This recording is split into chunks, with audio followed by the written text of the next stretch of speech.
Hi, it's Monday and I'm back for a week. Hi, who? Oh, that's really nice of you to join in right away. You remembered that I'm back and that it's 10 o'clock. Um, so why not? Why not start with a flip here? I haven't flipped this in a long, long time because usually there's something here that could be broken. And now, I mean, there's stuff here, but it's not real fragile or anything. So, yeah, this is a cap. Um, I've told this story, but not for a long, long time. This was a test of a material that we've used, plastic water, realistic water, or something like that. It's a thin, clear, glossy kind of thing. And we've used this for pools. Um, Underneath me, there's, you know, things that we've painted in the past, sometimes a long, long time ago. And one of them is a necromancy um, layer. And we thought, well, this realistic water stuff, that might work really well. And so we wanted to test what would happen with different pigments in it. And this came out really kind of cool. Um, so I put a base coat in here. It was like yellow, I think, and then another, and then just dropped different pigments in it, like black and red and so on. And what happened was this was sort of unexpected because we're not master modelers. We just needed to see what would happen. Is that it diffused like that. And then eventually it hardens. It, it takes about a day to harden, so depending on the humidity, sometimes a little bit longer. Um, but we've used it successfully for these little pools and rivers. We have some river tiles, and it worked pretty well for that once we figured out how to use it. So this was our test from ages ago. So there's the keep refrigerated after opening side and the test side. And let's flip this and see how it goes.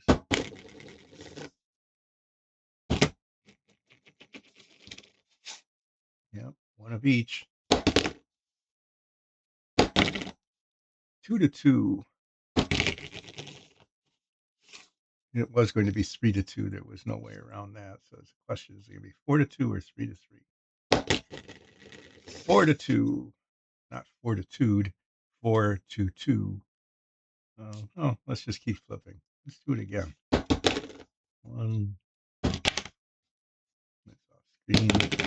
2, 3, 3-1, 4-1, 5-1. Wow, we're violating all sorts of rules of probability.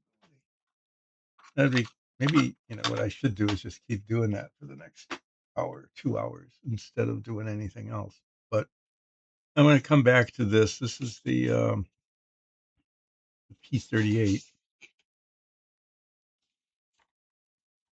P-38 L.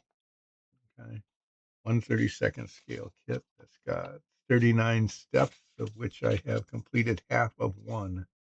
Half of one in well, I haven't even completed it completely.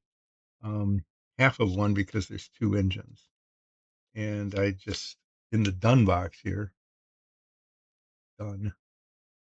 I have the mostly done, not completely, but mostly done. Step one. What I don't have are these little fuel injection. That's I looked those up. These are fuel injection lines, and those are made out of like a rubbery material that I have played with a little bit, and I still have no idea how I'm going to get those on there effectively. But as you can see, the engine comes out really quite detailed as the propeller shaft there turns, which is cool. Yeah, it comes out really pretty detailed, and I think I did a you know, a really decent job, painting and assembling this. But it's so cool that what I want is for people to be able to see it, which isn't going to happen because after all of this is done, okay, it gets enclosed in a pylon and disappears, gets covered up. This is like step 9 of one half, step 9 of one of the two pylons. Okay. Um, and it gets covered up, and as a result, um, all of this effort, all of this work just basically just disappears. So what I have done is I actually went online and I bought most of, not all of the parts, but most of the parts for a third engine. And assuming this really does all get covered up, it will allow me to make the engine block and the front and the back of the engines. Um, I have yet to see exactly how much of this gets covered up, but if as much gets covered up as I think gets covered up, that will be enough of this to be able to attach the mounting brackets that, um, okay, and especially this part and these things that will end up showing later, okay, like this. It'll give me enough of this so I can attach these brackets to attach to the firewall, to attach to the wheel wells, okay, where the landing gear go, that um, I can put it into the other pylon and no one will know the difference. But then I've got the parts, all of the parts for the engine, so that I can make another one as a display. What I mean by that is that these engines got replaced with some frequency. Okay, I mean they did because they just broke. They wore out. The cylinders wore out. The rings wore out. Pipes were damaged. That sort of thing. Not just from running, but from you know enemy fire, that kind of stuff. Um, so I can build another one, probably better than this even, that I'm going to set aside next to the model sometime in the far distant future when it's finished, so that all of this detail stuff that's gone into the design and the fabrication and my painting and assembly will be seen. So as I'm looking at this came out pretty well. So if I can do another one, even a little bit better than this for the display, that would be great. But that's not going to happen for ages and ages because ages and ages and ages and ages because I need to get to step 9, all the way to step 9 with one of these pylons so that I can actually see how much of this is covered, okay, and how much of it is visible so that I can decide whether I've got enough parts to um, make a display engine or whether I need to buy more. I don't know. I might need to buy more. I'm mostly concerned about things like these pipes. I'm not sure if those are going to show or whether those get covered up or not when all is said and done. So you can see kind of like from this picture that, yeah, that this part shows the center part. I've got one of those. But if these pipes show, then I might have to, I should have just bought another whole model is what I should have done for the price of the parts. But I didn't. So there. If worst comes to worst, we'll just try to like 3D print them. that could be done. I need to 3D. I have to 3D print. Have 3D printed the propeller shaft anyway, because I don't have one of those, and that definitely is needed. Okay. I don't need this part. I thought I might need this part, but looking at this, um, that's not that's not visible. It's not visible once that is attached. So there. Um, so I don't need this right now, okay, because I need to paint these fuel injection things, and that's what I'm going to start with. Is I'm going to start with the painting. You have to be painted on both sides because both sides show.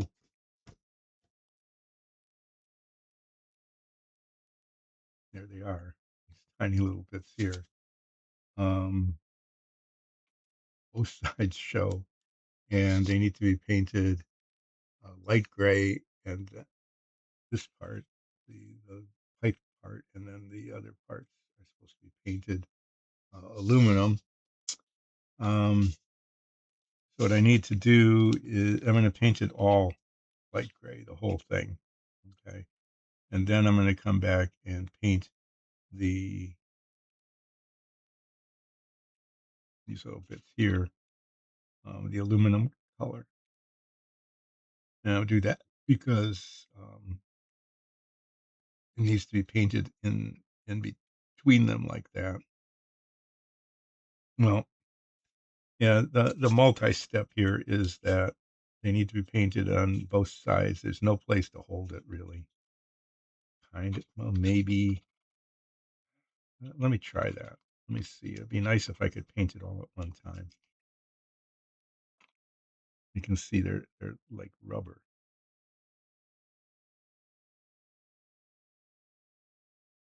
I guess theoretically,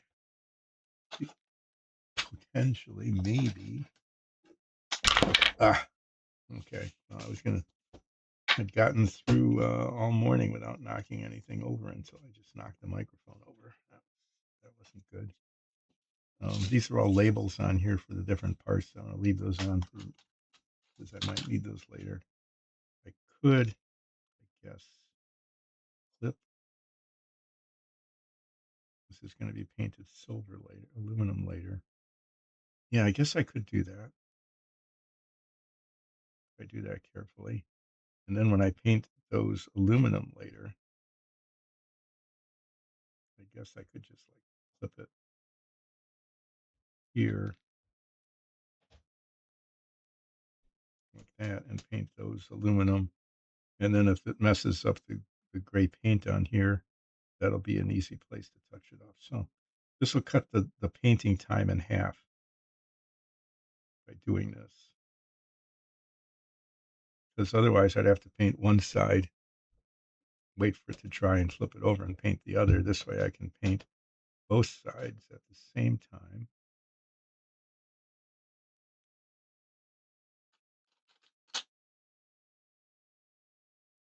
And I don't need this box here. I'm going to move this out of the way. And then, okay, so eventually by like the end of the stream today, these will be painted. And then what? And then I've got to figure out how to attach them.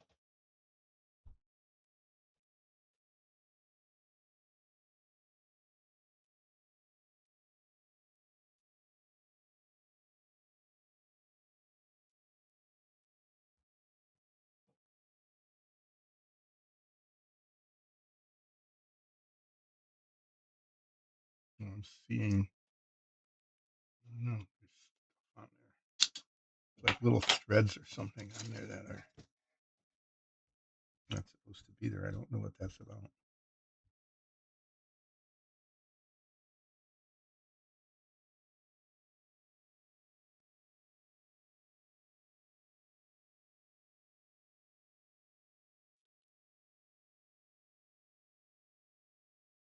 Had maybe dust got on here when it was being painted.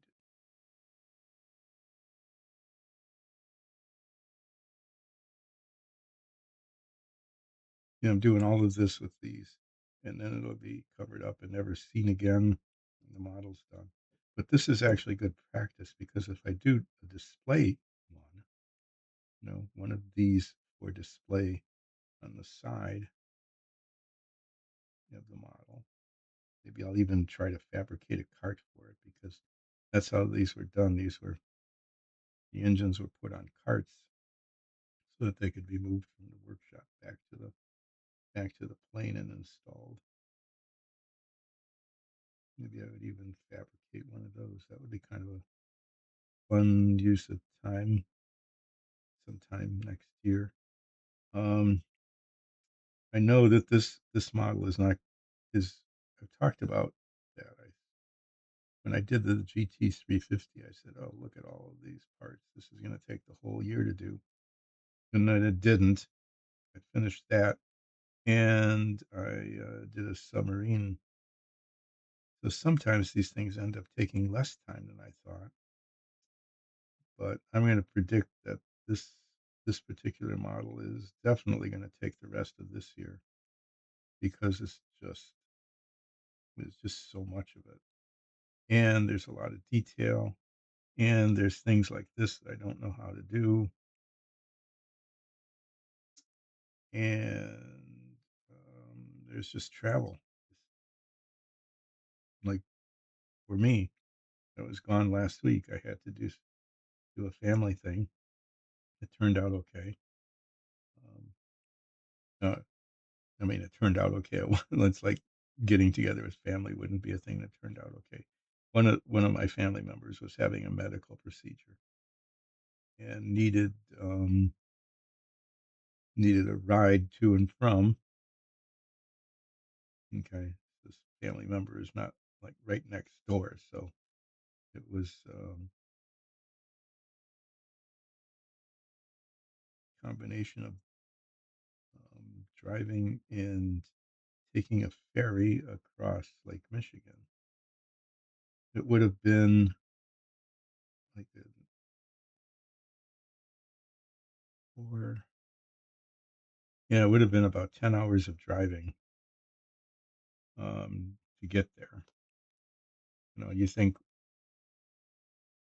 oh, what could possibly, it's just like across the lake, right? But um, it means driving down around the bottom of Lake Michigan. Look at a map and you can see what I mean. It just meant a very long drive south and then north again. Um,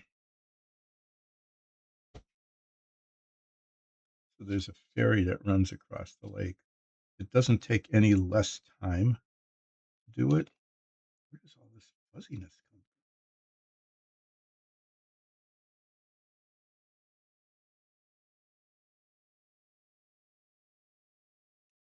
from? It's hard to get rid of, but if I paint over, it's going to look bad. It's like I've never had primer create little wisps of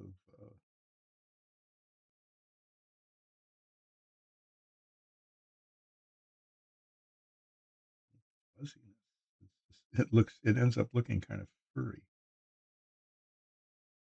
Yeah, um, so it takes a day to get there and a day to get back. So I wanted to get there a day before the procedure, and I did that, and then the procedure, and then helping out for a couple of days after to make sure everything went well and back. So that took a week. That's why I didn't do this last week because I was not here last week. So I'm streaming this week, and we'll see how much I can get done.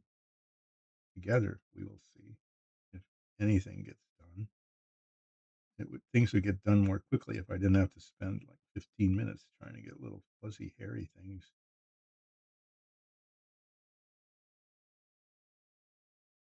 off of this before I just put some paint on it.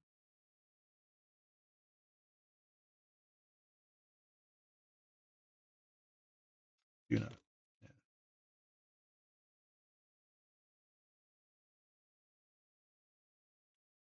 Yeah. Okay. Well, now this box is just in the way.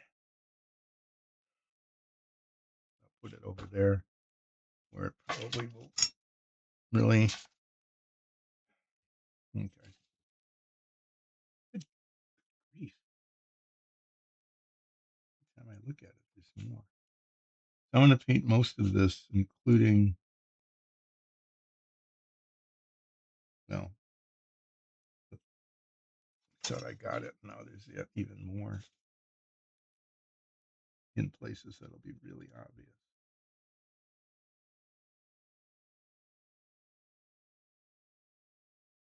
I'm not sure how this happened because it wasn't fuzzy.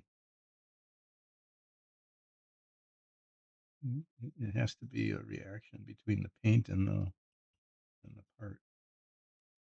It doesn't bode well. Okay. Well, in the week I was gone, yeah, there's a nice separation of the pigment and the solvents. So this is going to need a lot of stirring.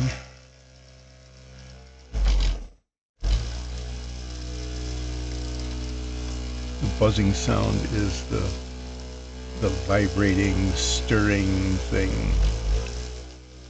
It's supposed to just mix it up. I put some BBs in as mixing balls. And I can hear them rattling. That's a good thing. That means it's breaking up the pigment on the bottom of the bottle. So after I paint this light gray, okay, after I get the light gray paint on this, I'm going to move. Here, I'll show this to you while I'm doing that. See, step 2,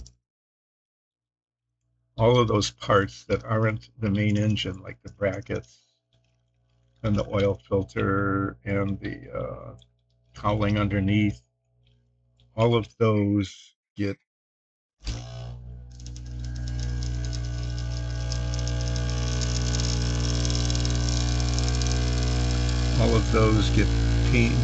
have to come off the screws.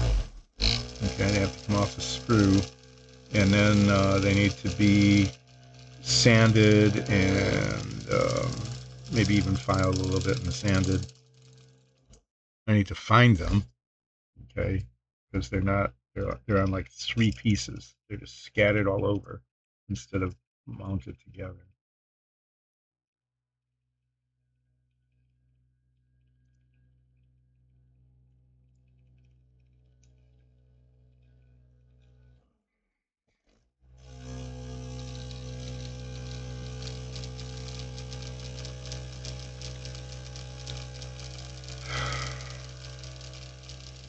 And I'm looking at this and I'm seeing, I mean, there's the exhaust in this pipe.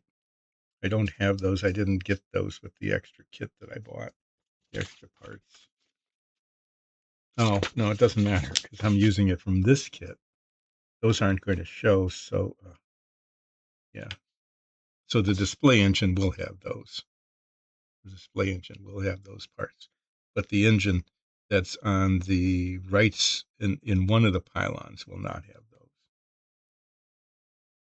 because the pylon covers it and it won't show.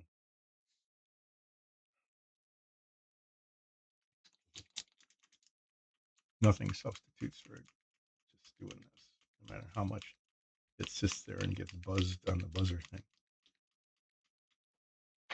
Okay. I'm just going to use kind of a large brush, a largish brush to just get the paint on here. It'll go faster.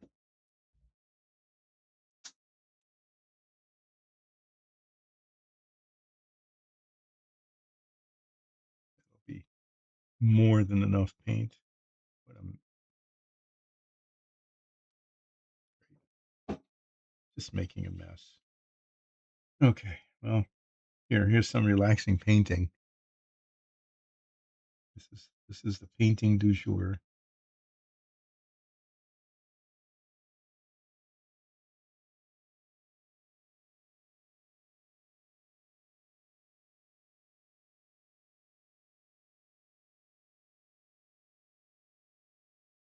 white gray is not really very much different than the primer.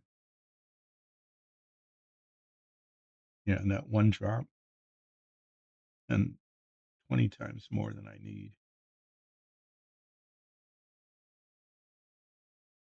Building models is like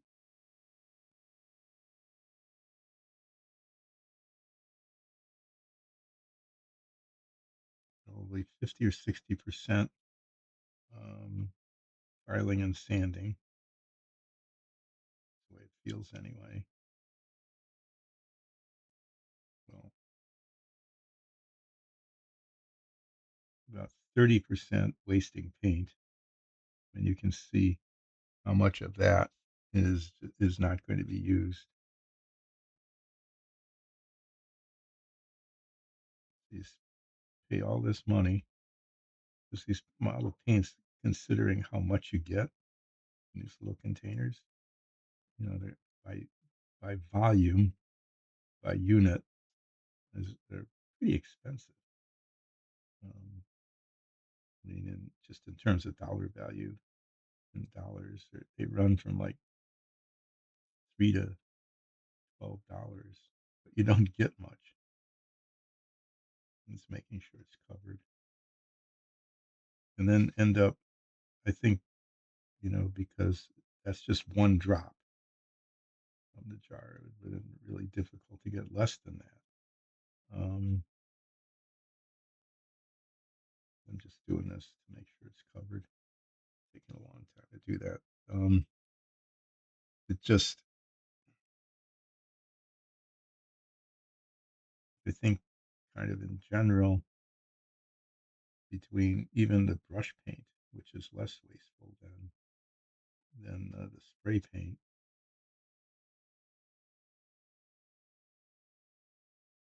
Let's say something like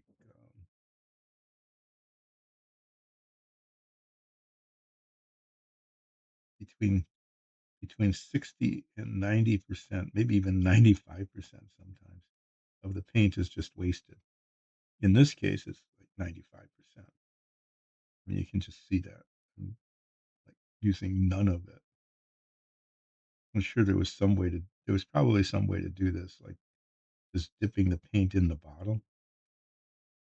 Maybe I could have taken the cap off and just dip the brush in the container, and then I wouldn't have wasted much paint other than what was left on the brush. I probably should do that. I should remember that sometime when I just need little tiny bits like this. And just unscrew the cap and dip the brush in the bottle instead of pouring out all that paint and wasting almost all of it.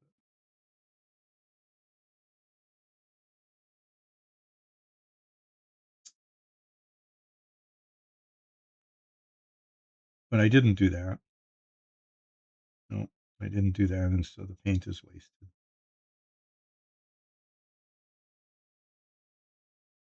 Okay, well, I've been brushing at this, I guess, long enough that it looks like it's covered.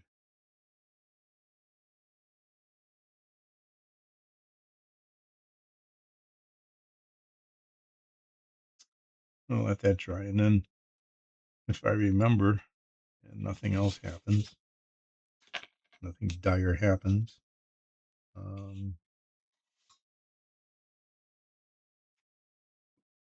later in the stream, I will paint the aluminum part.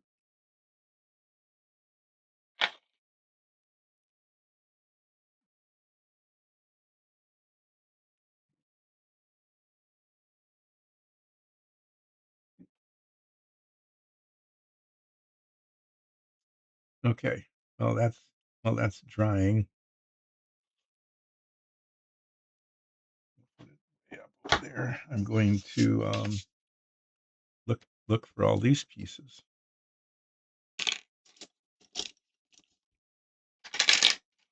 You know, look for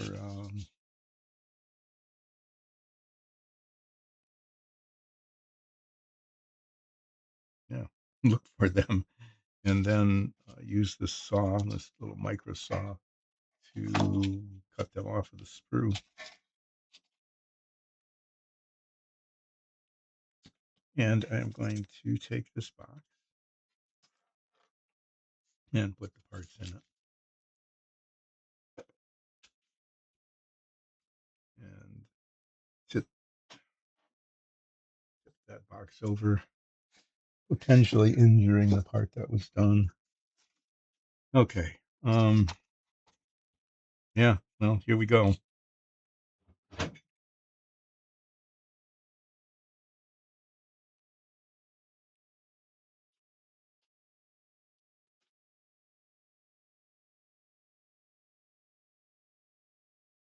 Somewhere in here, in this huge box, for which I have left no room.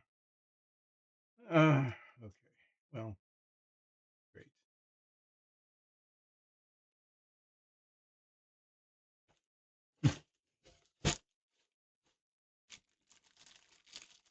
I'm pretty sure it's not. I'm pretty sure none of them are on. Well, I can't say that.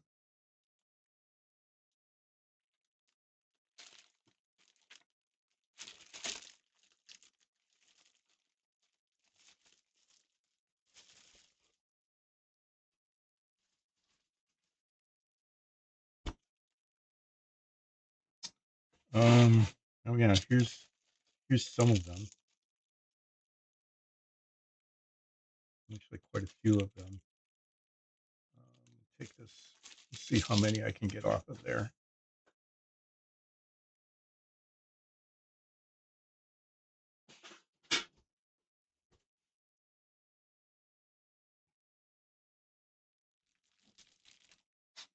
There's there's two identical sets of sprues here because there's two engines.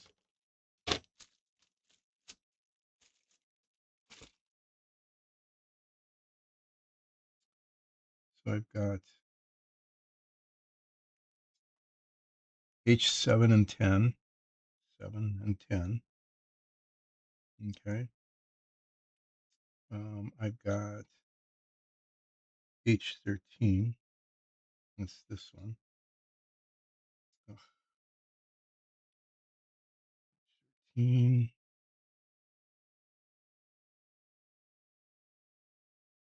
H12 here.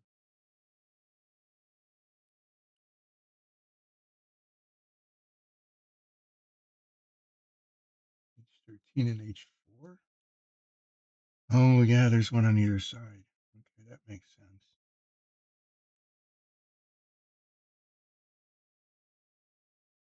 I'm going to have to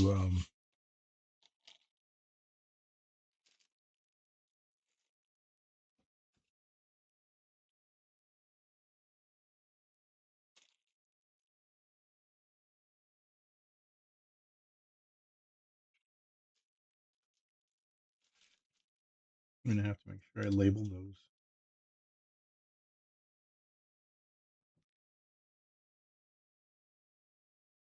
I'm just going to do it on here.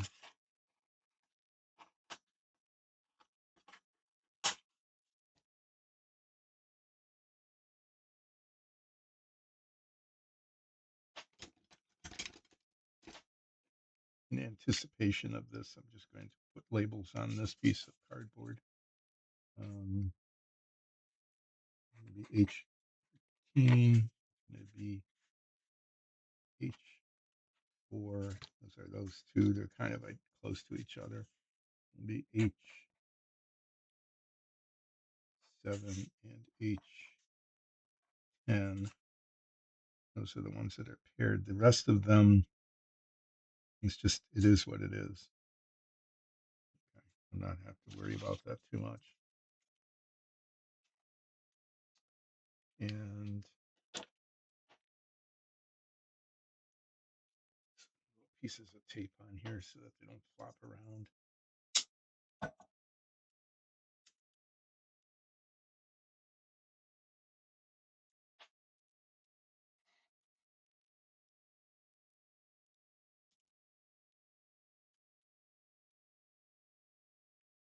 I stick them on these. I don't this isn't like telling you how to do this. It's just the way I do it. And there's probably better ways of doing it. I put these labels on the cardboard and then put little pieces of rolled over itself tape so that they stay they stay in place when I bump into it or knock it over or do something that shouldn't be done. Okay, well let me just go ahead and cut off the ones that are on here.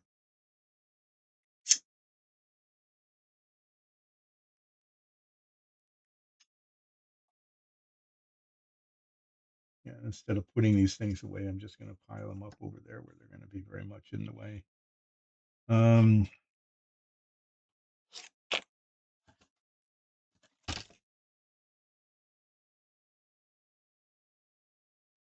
I'm going to cut this.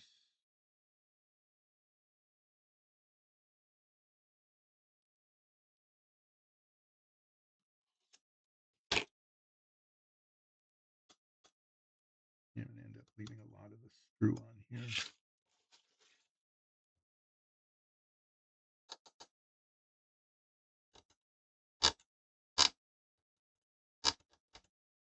I was trying to get it so that there was some support underneath, but that's just not going to happen. I'll just have to. I'm just going to cut it way back.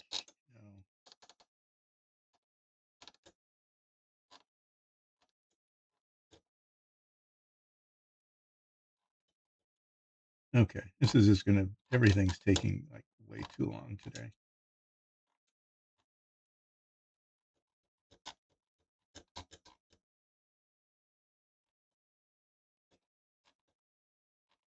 So they put the screw right where it bends.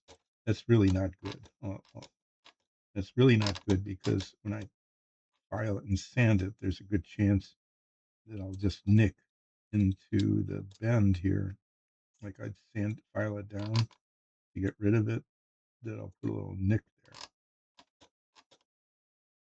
I have to be like super careful. This is where I'd really like to have the needle file that I'm missing.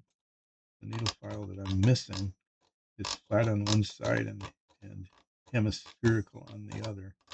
And it would be just right for that. I don't know where that one went. I probably could fix that problem by just buying another one. But when I'm at the hobby store, it's like I don't remember that. Maybe I need to make a trip just for the purpose of buying a gentle half round file instead of wishing I had it and not knowing where it is. Or maybe I should just at some time just look for it. Okay. So unless it got disappeared somehow, I don't know why that would happen. Unless it got tossed with something, it's somewhere.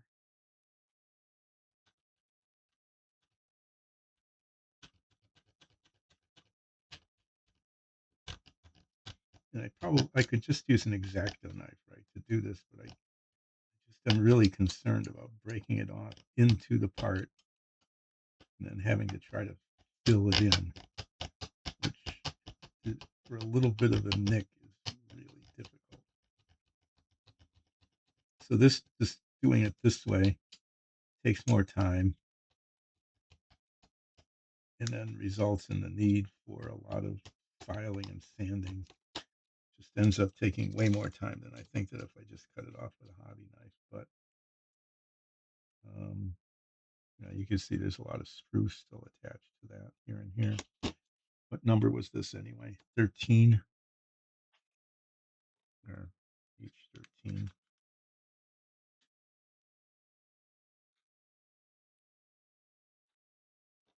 There. Now I'll know that that's H13. And this is attached in 3 places. surfaces. That just makes it all the more challenging later. At least they're nice flat square surfaces, which makes filing and sanding a little easier.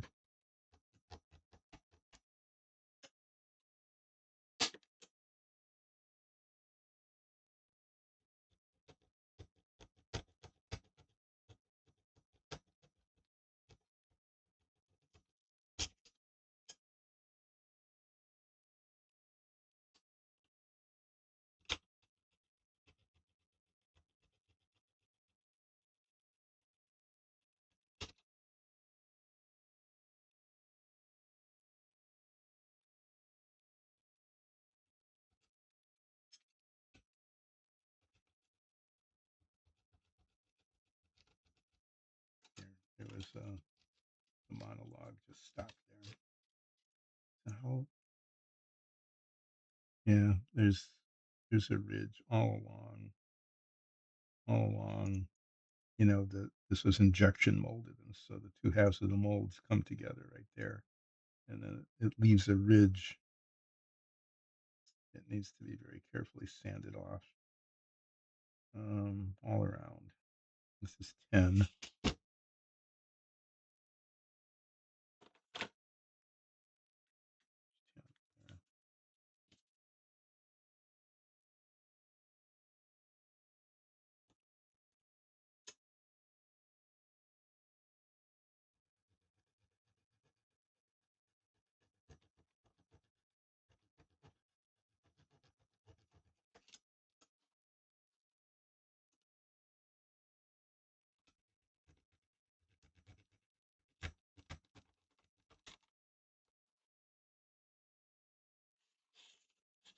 And to turn it around because I'm so right-handed. I needed to turn it around to get to it in this direction. And this is H7.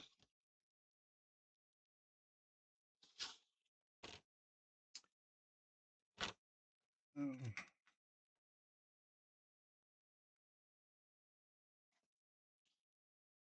there's this bit. This was a pain getting before that. The screw there is really big chunk of plastic attaching this.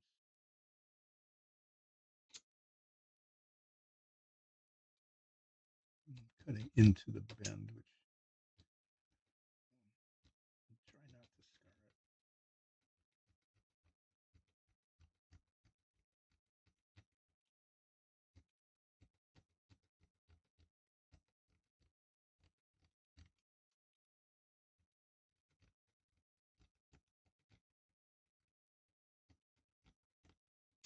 One, two, three,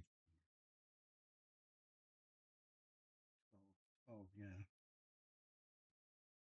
There's 6 cylinders on each side. That's the intake and the exhaust, I guess. Or there's double exhaust for each one. I'm not sure exactly how that component works, but there's 2 of these for each cylinder. It's a V12 aircraft engine. Not, I mean, it was an okay engine. It was not the best. I think it was an Ellison. Um, it was not nearly as powerful as the Rolls-Royce engine that went in the P-51s. The original P-51s were powered, I think, pretty much by this engine, the Ellison, and it just didn't have high altitude performance and horsepower. But then they put the Rolls Royce engine on it, and it turned out to be really amazing. H2 is here. Looks like an oil tank, probably.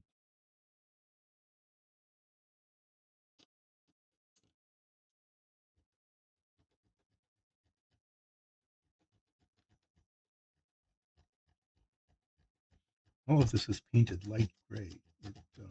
Oh, I wanted to do that. Okay, I just remembered. I just remembered something that I needed to remember. So I'm going to take this part off and then just stop for a bit and do the thing that I just remembered I wanted to do. Okay, this is H2. I don't need to label that because it's pretty obvious what it is. So the thing I wanted to do is I said all of these parts are painted light gray, and you probably, if you'd been watching this, noticed that when I had the engine out, the completed engine, a lot of this detail just kind of disappears. Okay, so what I want to do, and I'm going to do it now because I want to do it, is I want to see what happens if I put a light wash on the light gray. Okay. So I'm going to take this paint that I thought I was going to waste, and I'm going to not waste it. Instead, what I'm going to do is destroy my brushes. Is I'm going to make a big test patch of gray on this piece of paper.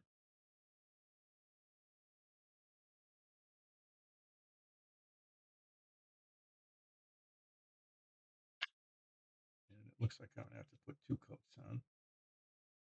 All of the stuff I painted with this so far has had 2 coats. Okay. Um, I'm going to just leave that in there now. I'm just gonna put a bunch of paint on here.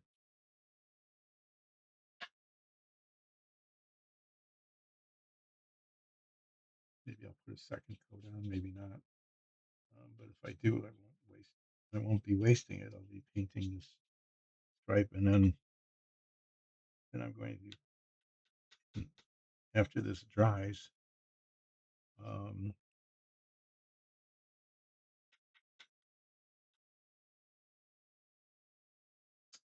test. I have this really light gray wash.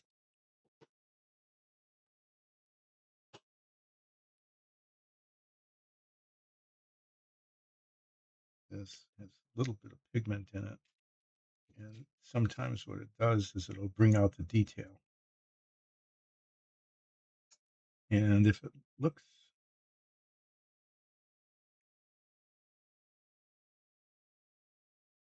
yeah, I might test it actually on the part on the engine itself, but I'm not going to do that until I know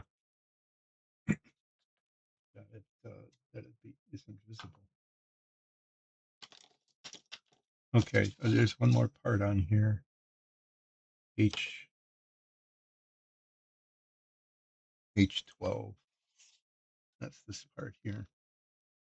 You can't see it because it's not on screen there. H12. Okay, this is. I'm going to put that in the box.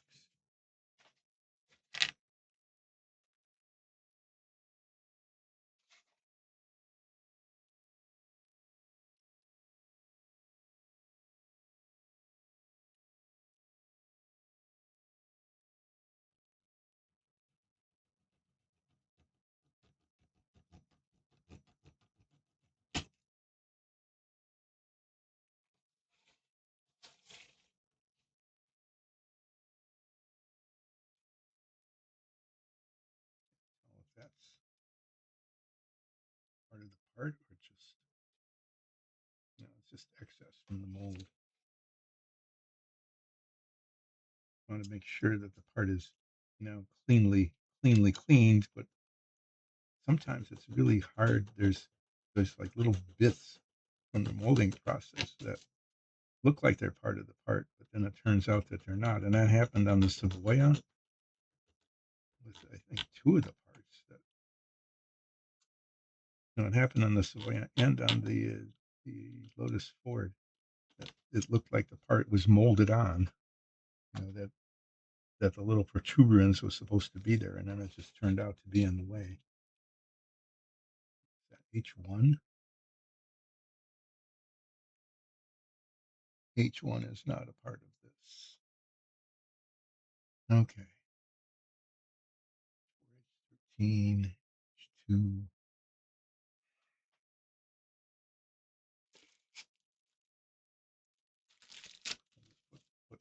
this back in the bag. Now I need to find more H's, but higher numbers. Let's see what's in the bag, in the box here.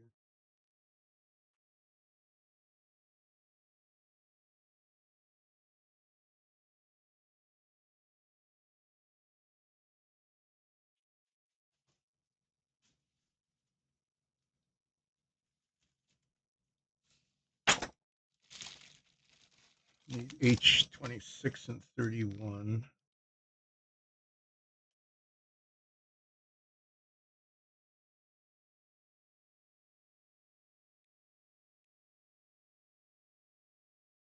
Oh, nice.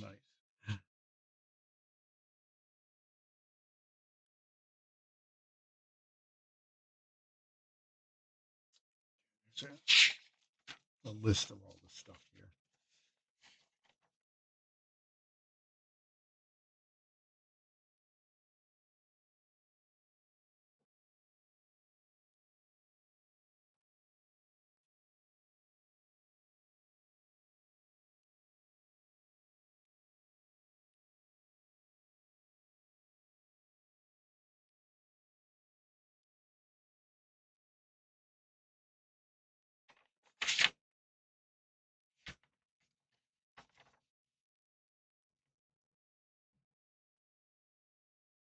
I'm not finding what I'm looking for. Oh, there they are. Okay. Not on here. Supposed to be on here. There they are.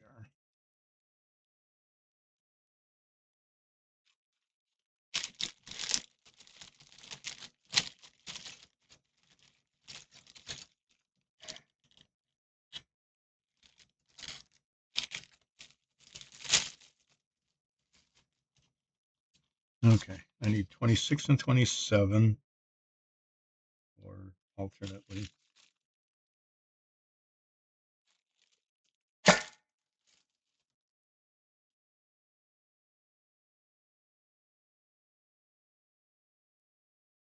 H38. I need that part. And then one set of these. Either 30 and 31 or 26 and 27.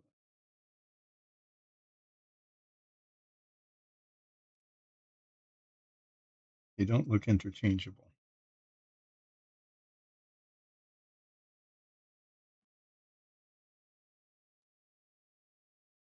It's like one goes on one.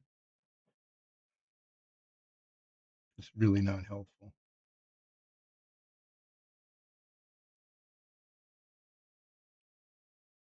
I mean, they're not. There's two sides of this, and they're not symmetric. Okay, so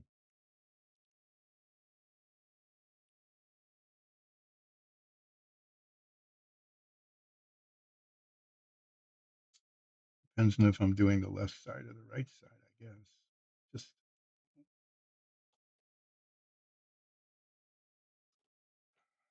not sure what to do here.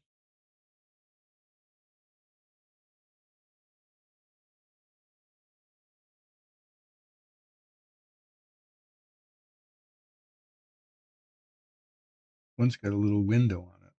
Okay, and I think yeah, that's off pylon.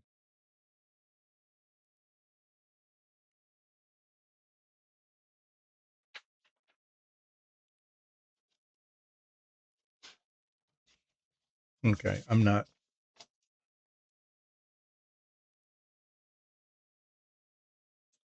I'm going to just take all four of them out and test fit them and see if it's really symmetric or not. It might just doesn't look like it. One goes on one side, one goes on the other. It makes a difference. Oh my. Totally not helpful.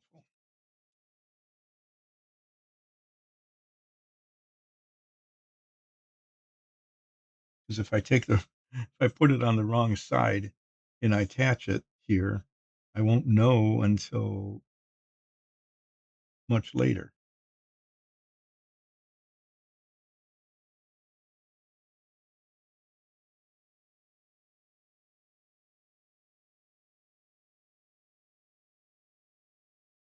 But it says make two, so it should be the same. What I need to do, I think, is just take all of them. H35. Yeah, I think what I need to do is, what in the heck?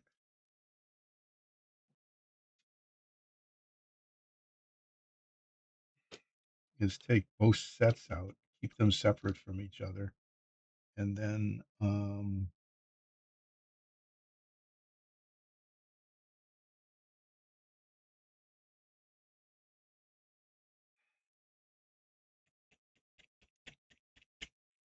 well, I don't have to worry about that quite. Well, I do fairly soon. I need to worry about it sooner than later. Well, later than now, but sooner than I would like.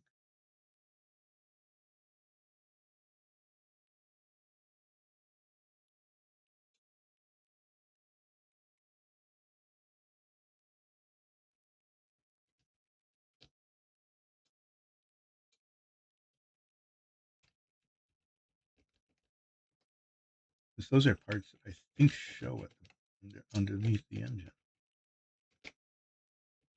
when it's assembled.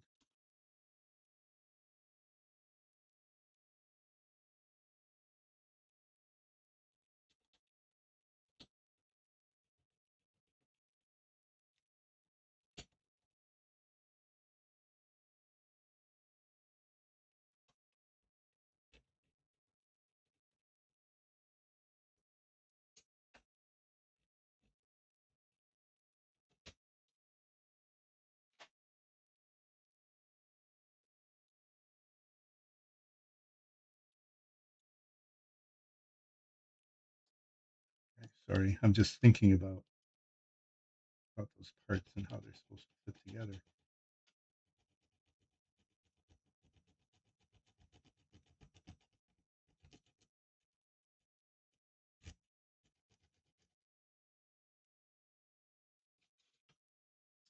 And I'm not coming up with a solution, so I'm going to have to do what I said I was going to do,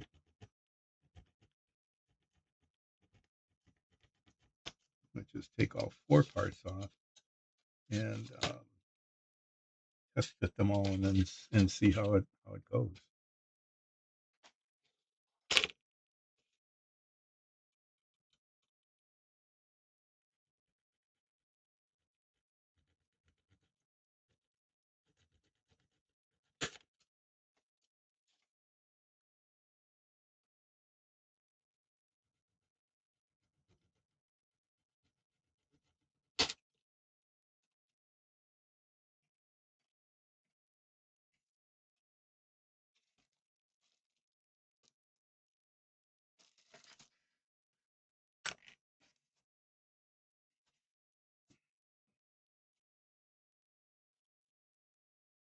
I'm going to leave these on here. I'm going to get another piece of cardboard for these.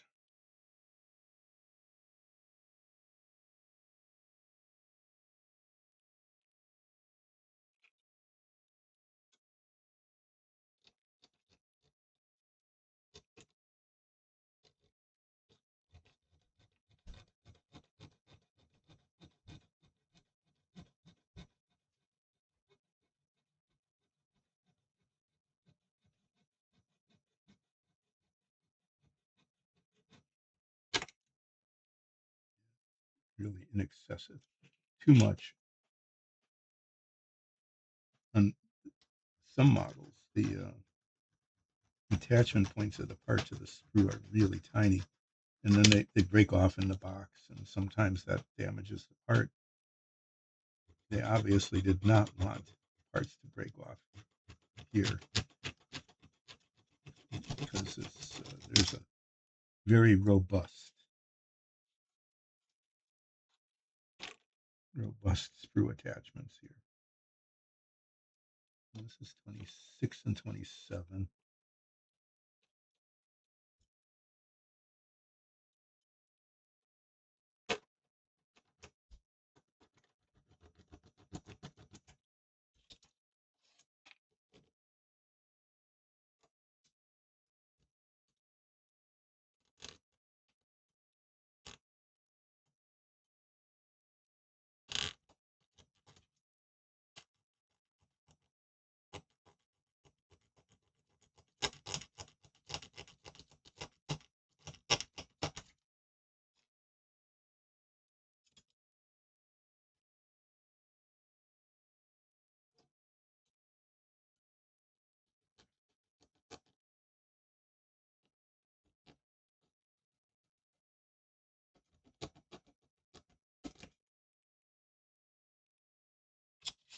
I'm just going to put them on here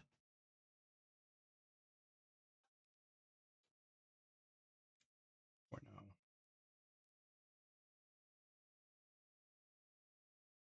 And keep them separate. The other ones are 30 and 31.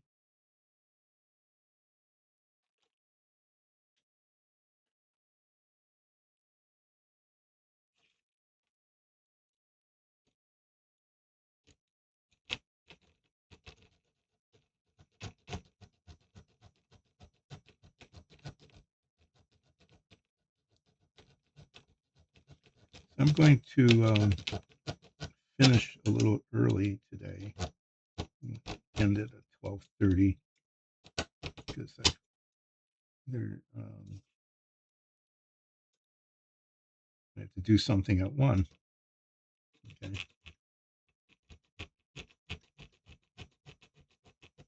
And I can't do that at 1 if I go until 1. So I have a 1 o'clock obligation. So like at 12:30, quarter to 1, depending on how things are going here, I'll wrap up. It really helps to just keep knocking things over.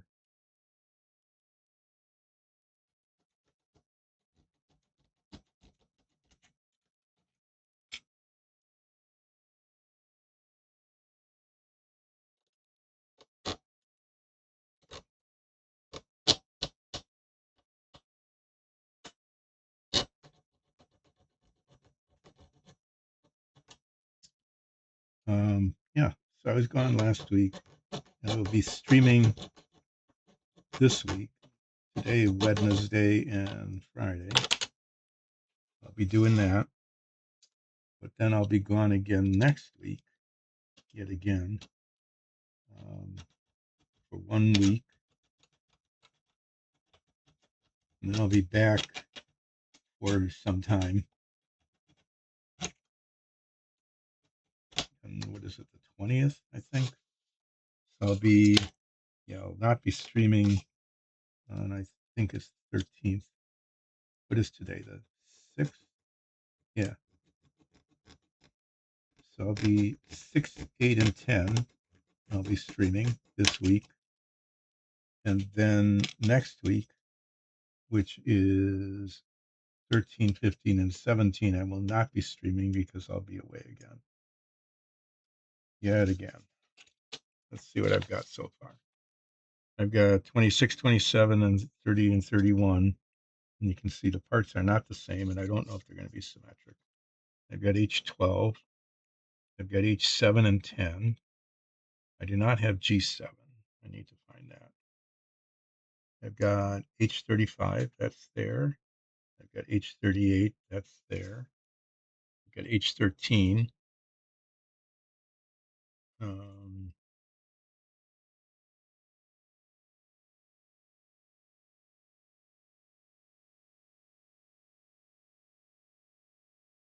H13 and H4. Yeah, H13, 4. So I need G3 and G7, and then this photo etched part. I need to find G3 and G7. But first, I'll put this back in this envelope.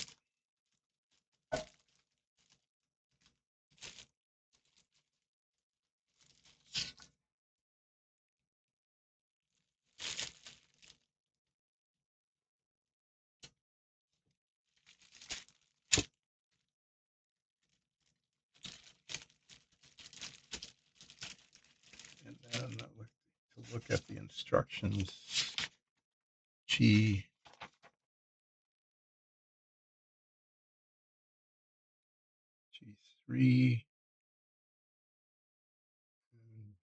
G7 is a little round. Oh yeah, okay. It's the one that has the rockets on it and the little X's.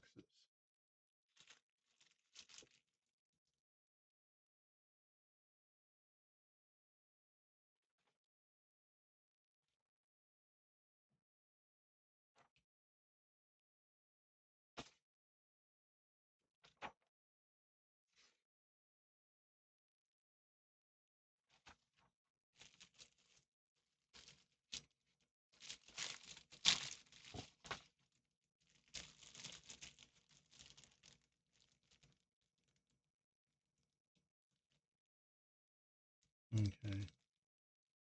That's this one. This is not the one I want. I want the one that looks like this, but has rockets instead of bombs.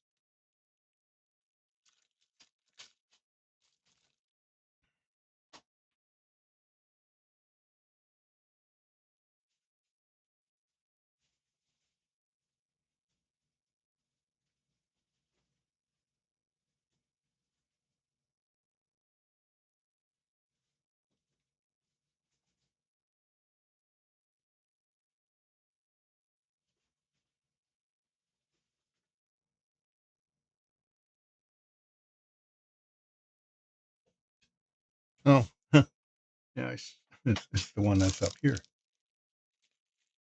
right there.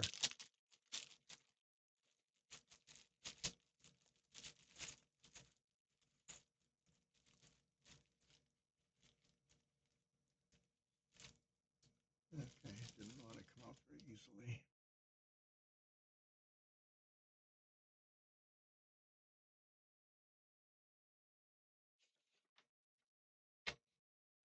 We need one.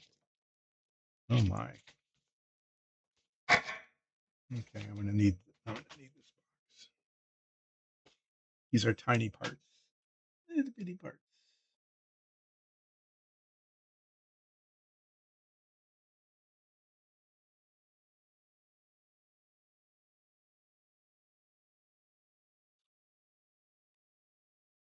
There's G7. Whatever this is, it's trying to break off. That's not good. G6, wherever that goes. Hmm. This model has so many itsy bitsy little pieces, really tiny pieces.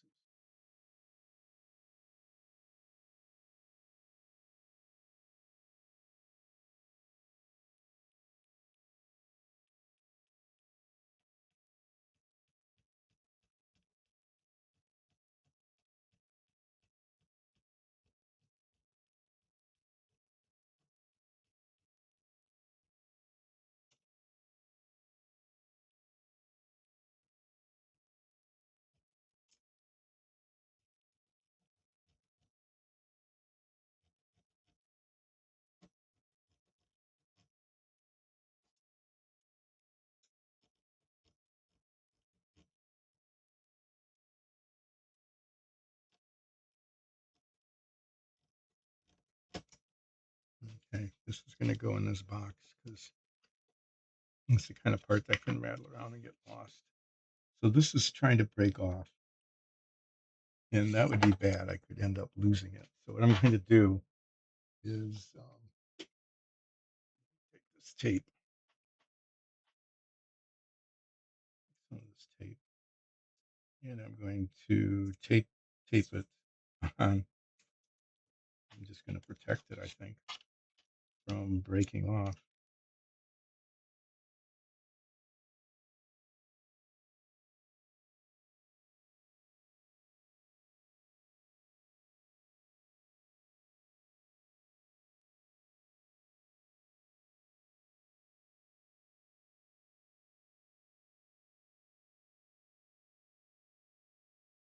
does break off, it'll stay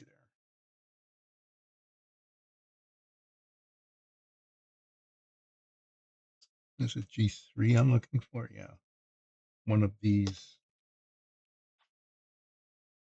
very, very tiny parts. And of course, it's attached in three different places on the sprue. They probably could have done with one, at most two. So I've got to, yeah, do that without, get that off without messing up the roundness of it.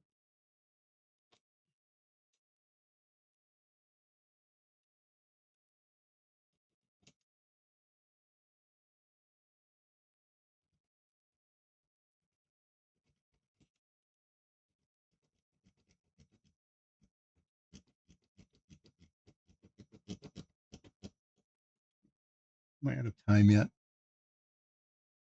It's 11 something. Okay, well,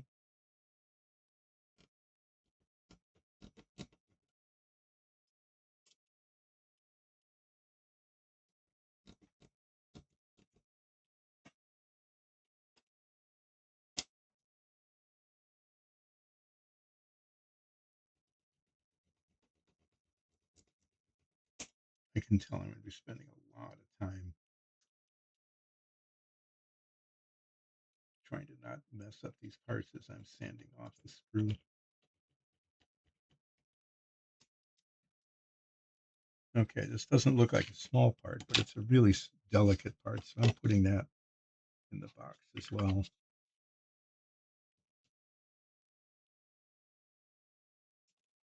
Okay, so I'm just going to go through this one more time. I've got 26 and 27, 30 and 31. I need to mess around with those to see how it goes. H12 is in the box up there. G7 is in here. H7 and 10 are here and here. Okay. H35 is in the box. G3 is in the little container. H4 and H13 are up there on the tape. H2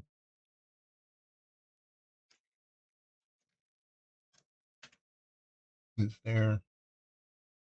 H38 is the firewall. I do believe I have all of the parts I need for step 2.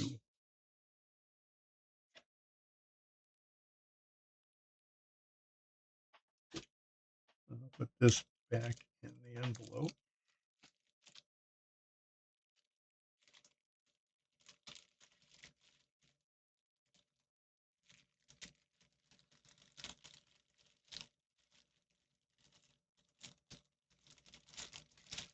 And put all the envelopes back in the big box.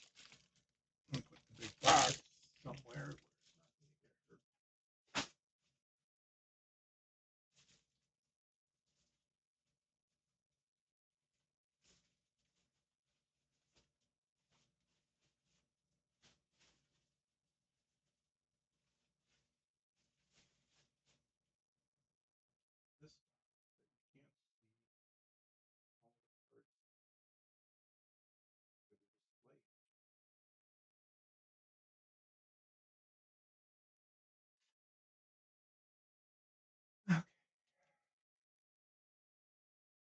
This you can't see all the parts for the display. I'm just I'm just putting things away.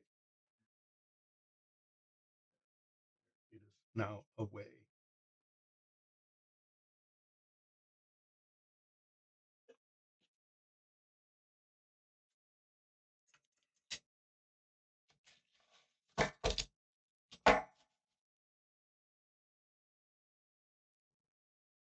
So, as I stretch my back a little bit, what I'm going to do next, let me move this down a little bit. Get those out of the way. Get that out of the way for the moment. I'll need that again, so I shouldn't have done that. Is I've got H26 and 27, 30 and 31. They're acting like it doesn't matter.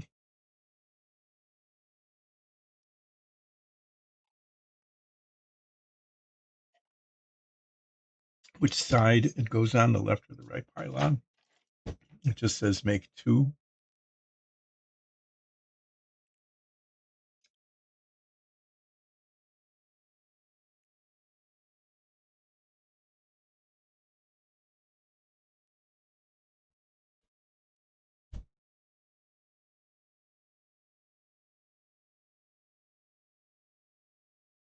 supposed to go together like this.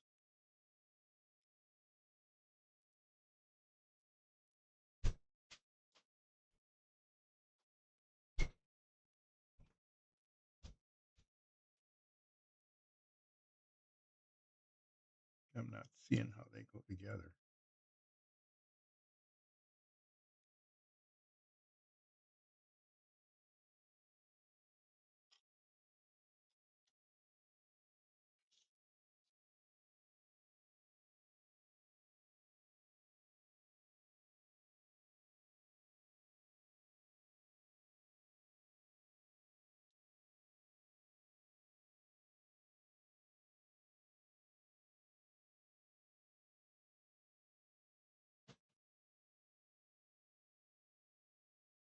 I'm getting kind of baffled by this.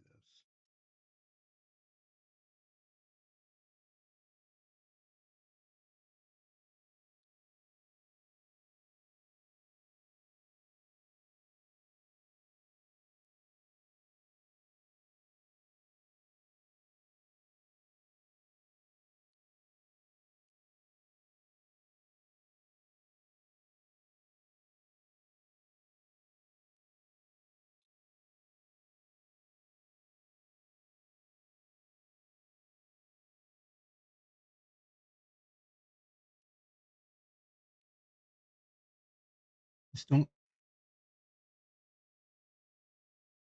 these don't turn into the part that they're supposed to turn into.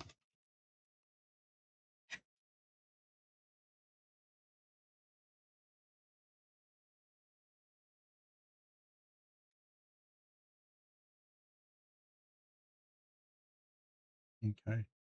So you look at this, and this is supposed to be like curled around.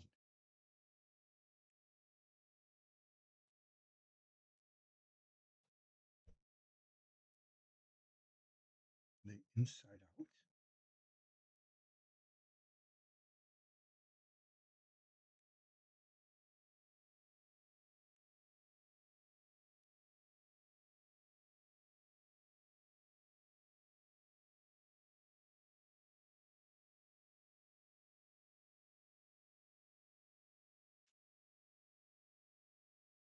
No, I'm serious. This doesn't make sense.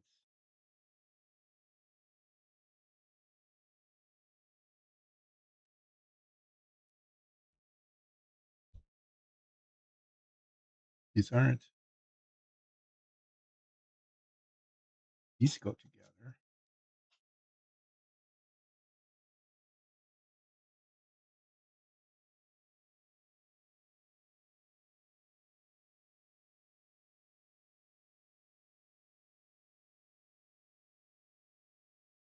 Did I get the wrong parts?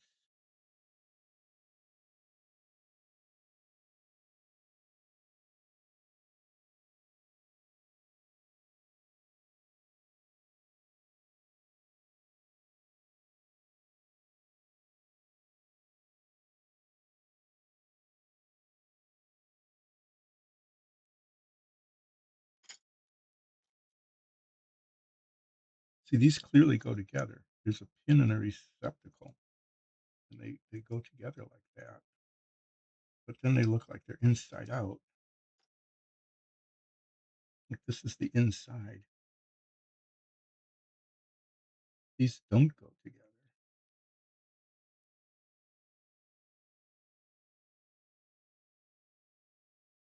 I need to find.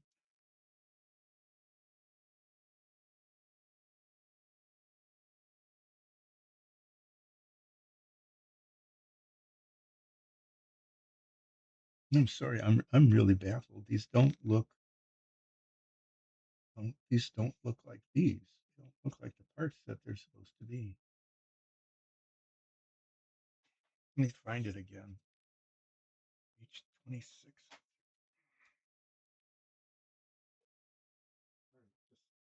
I'm not sure what to make of it.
No, I did. I got them wrong. Okay. Well, let me fix this. 7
and 20.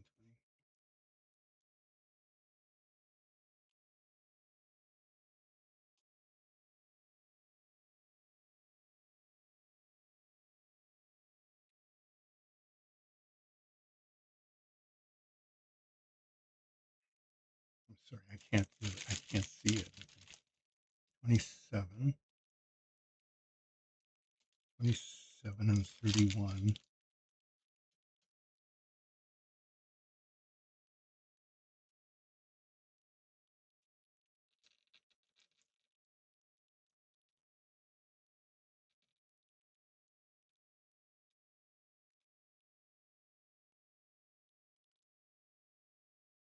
7 and 30.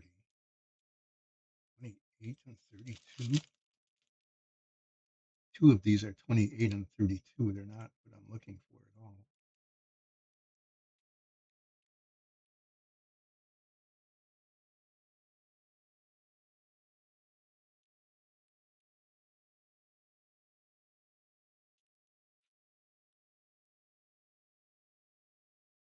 Okay. So 27 and 31. There's two 27s and 31s. Okay. This is 27 and 31.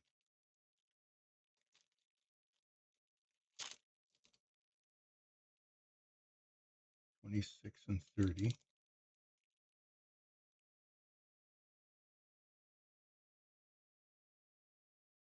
No,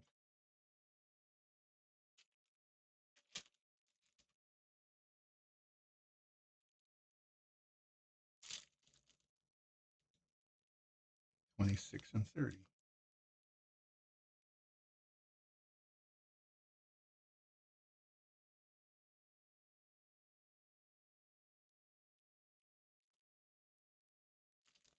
Okay.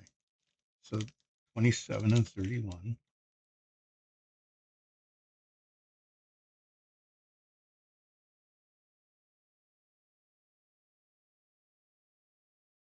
27 and 26.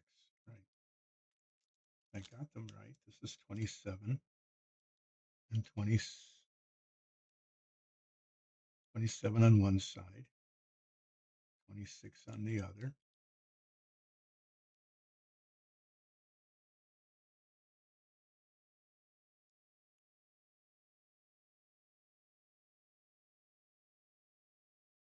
Okay. So 27 and 30 are supposed to go together. I'm guessing, no, that's 27 and 30. Those are the same parts. 27 is supposed to match up with 30.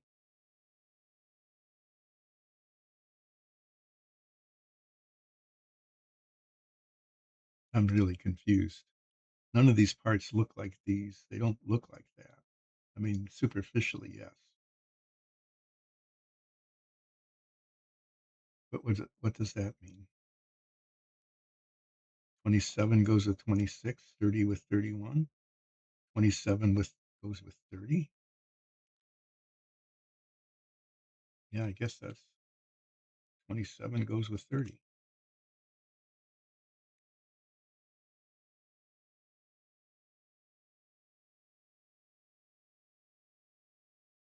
This is 30.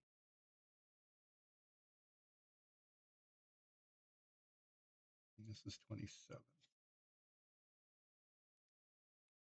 Let's see what happens.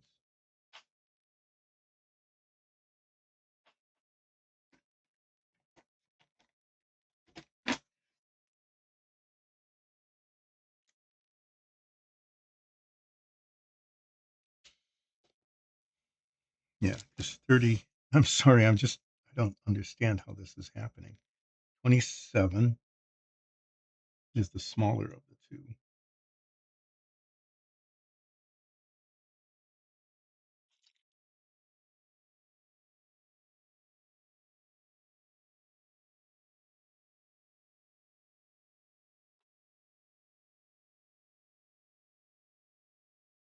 It definitely does not work.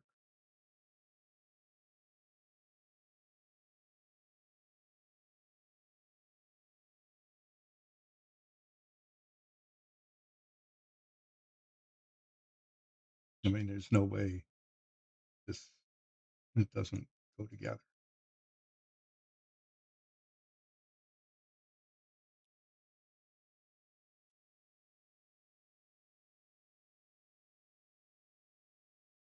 These don't. No, none of this makes sense. It just doesn't make sense.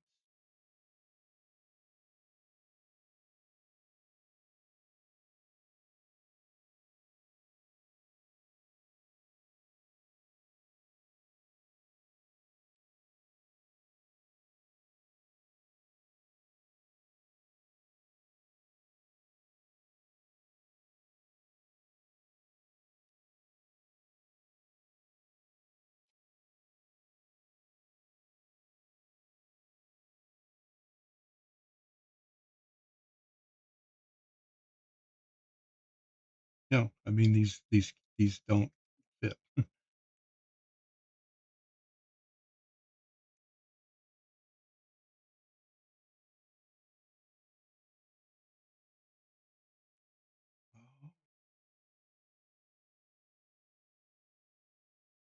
Oh, oh,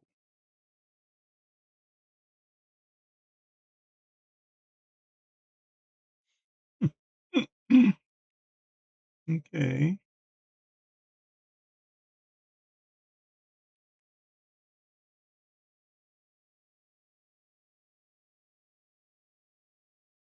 That I didn't. That's not what I thought would happen.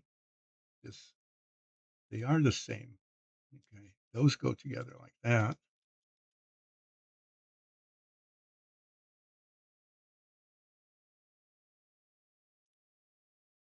This is many multiple parts.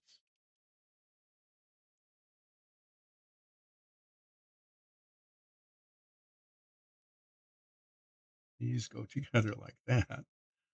Wow. Okay, and then they come together like this,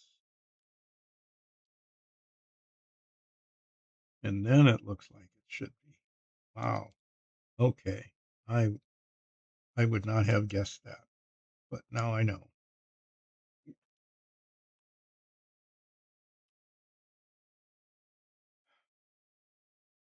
So when it said 27 plus 30, it really meant that that those parts come together like this.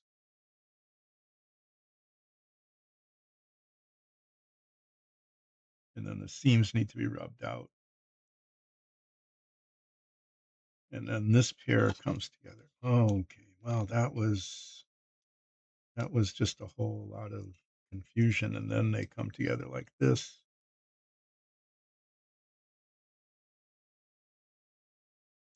Okay. Well, that just makes it a lot more it just that just now makes more sense.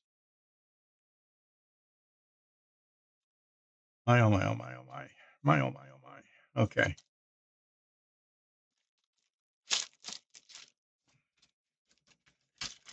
Wow. Okay. Sometimes, sometimes you need, I should read the very first line of the instructions. It said, read and understand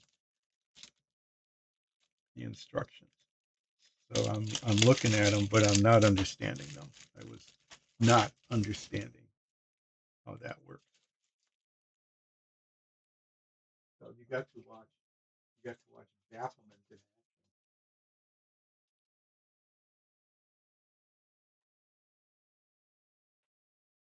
action. I I was thoroughly baffled by that. Okay, now that I've figured that out, I can put these in here and here and here and bring this. This is a pile of parts. Okay, that's the pile of parts that will do everything here except for this, which is a photo etched part that I'm not going to take out right now. I've got all these plastic parts I need to prep, and I'm going to do the least delicate ones first, and then move on. But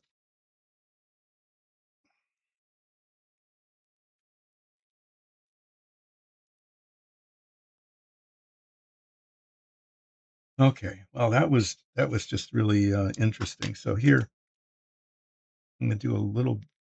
These fit together really pretty well. I don't think the seams will show much, but I need to. There's too much sprue on here. What I like to do usually with things like this, okay, is just leave that on and then take it off because I have to get the seams down, but the sprue is interfering with the fit,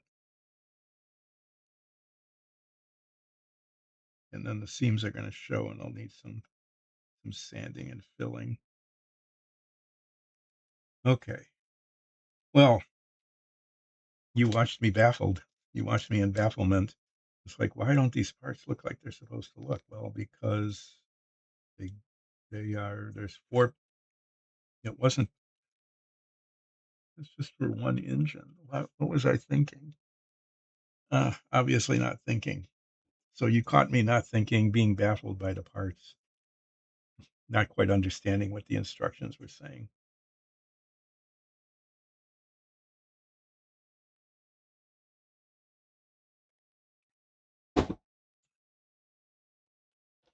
Ta-da. Okay, what I need to do yet today is I definitely need to finish painting those fuel injector rubber parts. And I'm going to do that.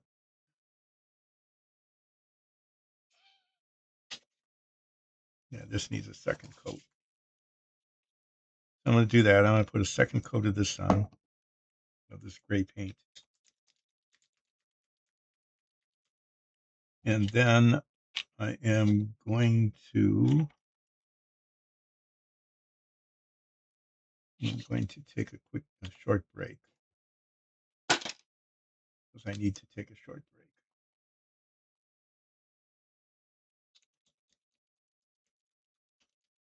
break. And then I'm going to file and sand a little bit, and then I'm going to do some. No, that's not the order in which I'm going to do things. Okay, I changed my mind. I'm going to put a second coat of paint on here so I can test the wash. Paint on there, and then spread it around.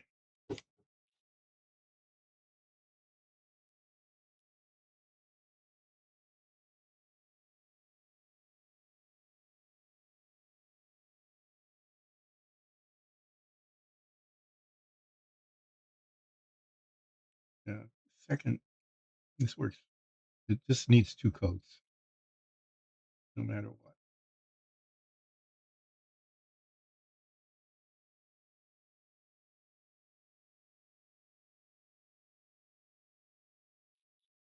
Okay.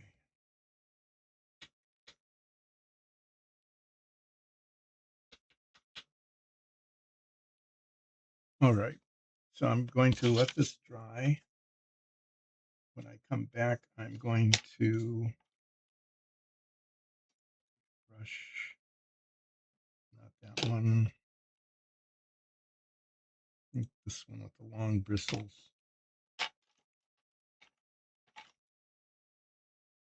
Actually, this would be the best one. I'm going to come back to these.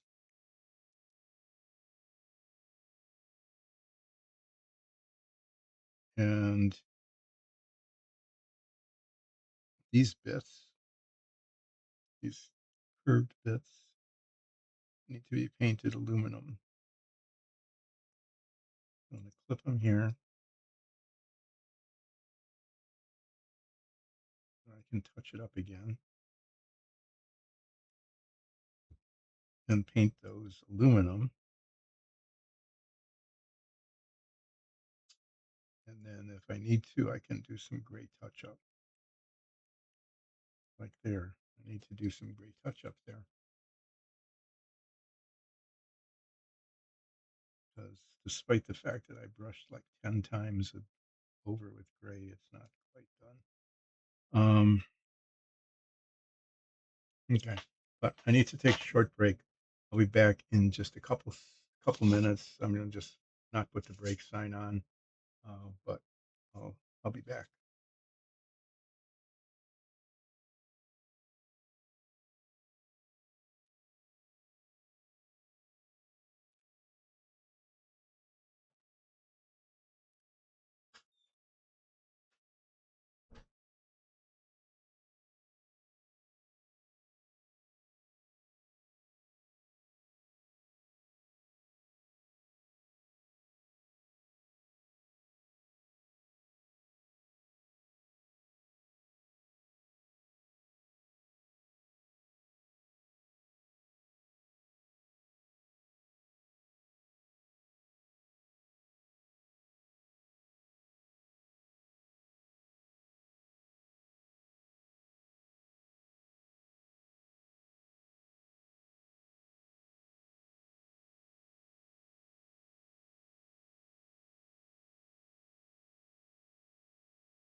Okay, I'm going to use my head magnifiers for this so that I can see what I'm doing. I mean, I can see, but not that well. And with those, it makes a big difference. And I'm going to use material aluminum. Try to stir it up here. There's a lot of parts that need a lot of cleaning up for step 2 of one of 2 engines.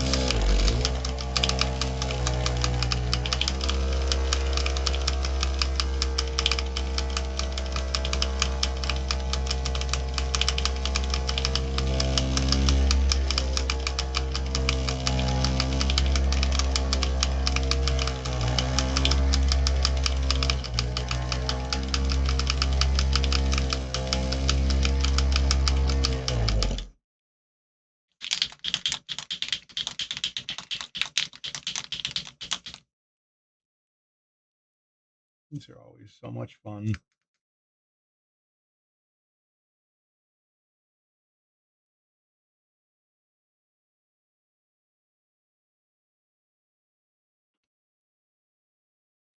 Everything looks so less good, less good.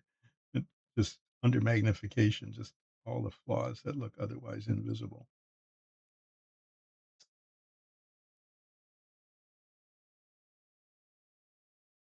So I will repeat, as I have said many, many times before. If you're like me, kind of an amateur, not terribly great model maker, and you make models that look okay.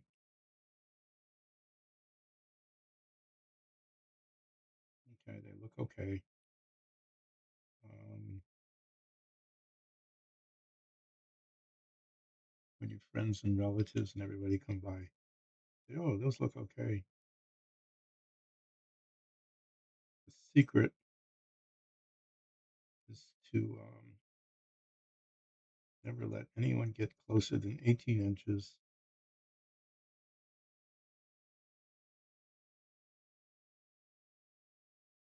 and keep the lighting. What is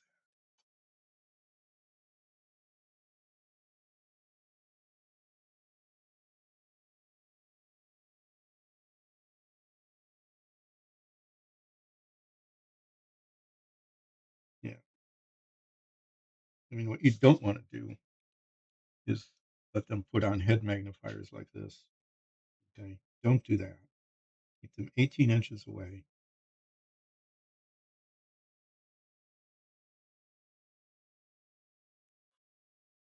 and keep the lighting kind of indirect and dim. And and a lot of things will just look a whole lot better that way. Yeah, I just got the paint a little too far onto that.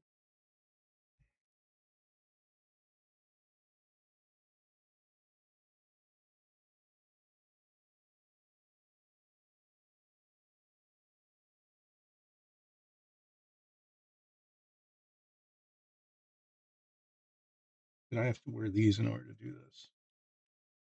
Otherwise, I couldn't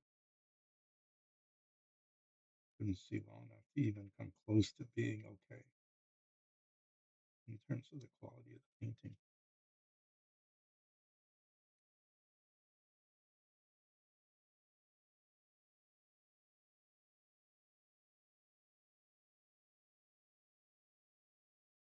So with these on, I can see just how truly mediocre the painting is, but you can't because you're at least 18 inches away under indirect and somewhat dim lighting.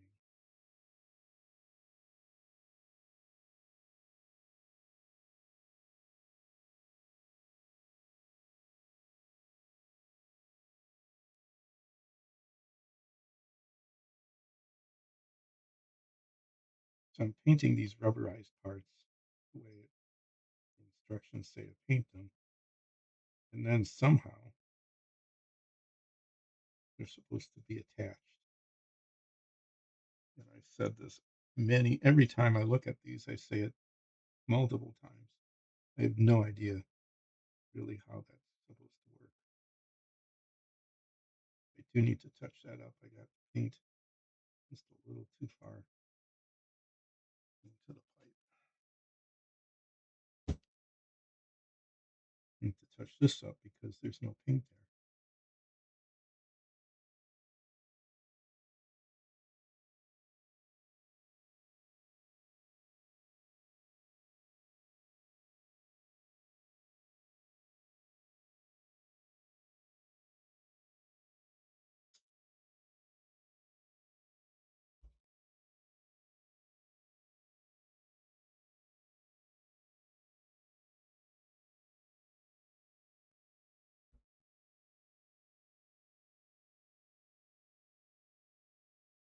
So I can kind of understand why they made these out of rubber because they kind of twist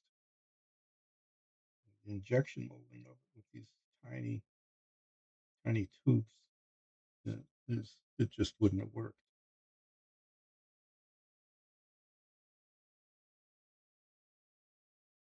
So I think from the manufacturing perspective, this was the right choice. From the assembly perspective, it's going to be quite, I don't know, I'm not sure. I don't know what it's going to be like. Not going to be easy.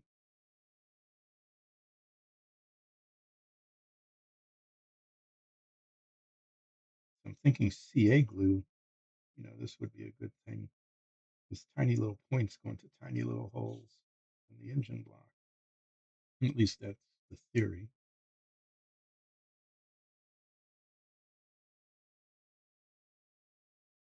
And CA glue would be probably, for most model makers, the way to do that. But it's like you can't just put the CA glue on and let it set. You'd have to put it on, attach one, put it on the next one, attach the next one, getting progressively more difficult with each one. So I'm going to try contact cement.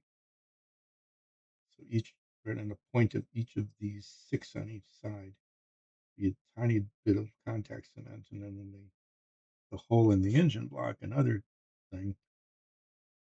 And when they contact each other, it should hold.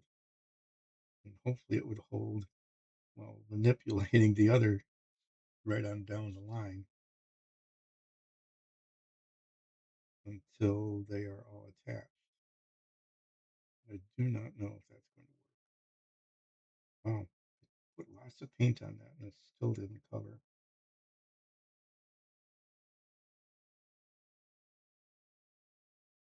I have to get the gray glue out, gray paint out again. And I think I'm going to let this aluminum paint dry.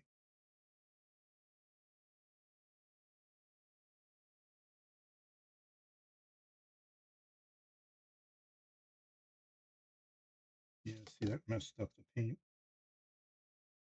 And then I'm just going to hold it while I put the next coat on.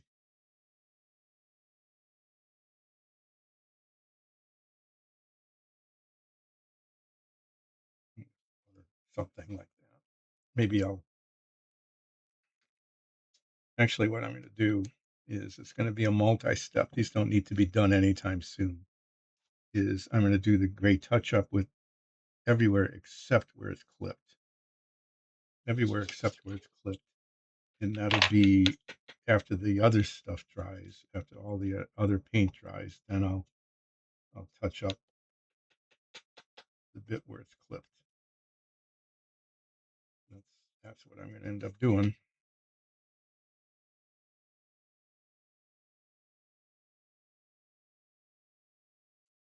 Okay, well that's drying, and who knows? I might do that yet today. It might have to wait until Wednesday. I'm going to do some filing and sanding on some of these parts that are, less difficult,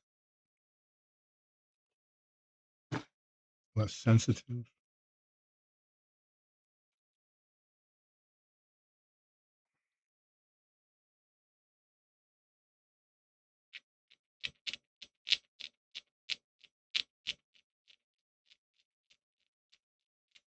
Yeah, there's a ridge around the whole thing, so I'm going to get 90% of each of these sprue things off of this.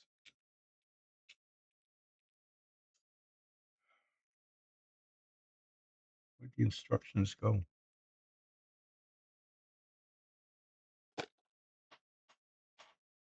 Huge, huge thing of instructions, and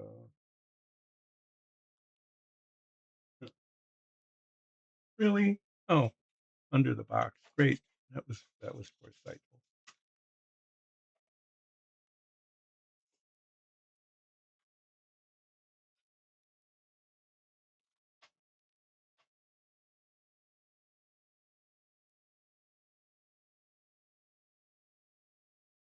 Looks like it's reversible. There's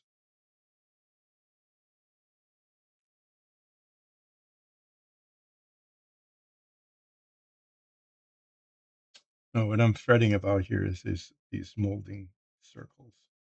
Okay.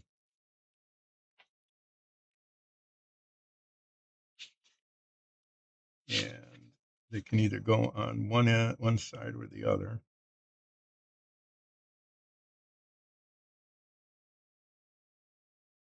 I don't know if they get covered up. it's more likely that this side will show than this side.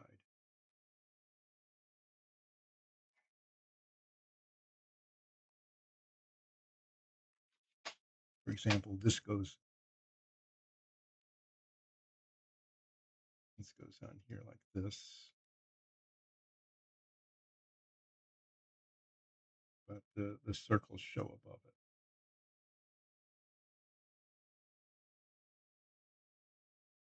And if I turn it around,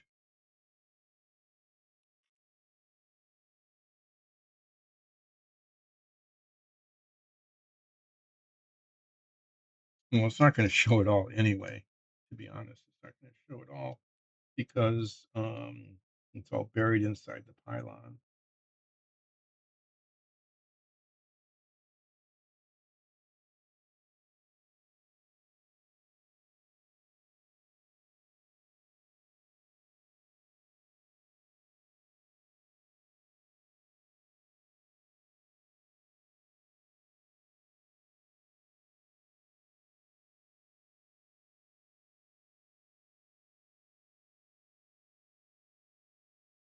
These circles definitely show on this side.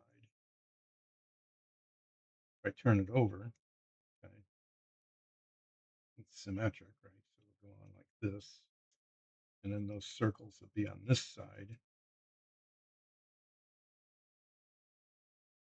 So the question is, if you look inside the pylon and look at this bit, where the landing gear is, would any of them show from the top or the bottom? So you know what I'm going to do? I'm going to fill them in. I'm just actually going to do that. So I'm going to do that today. I'm going to finish filing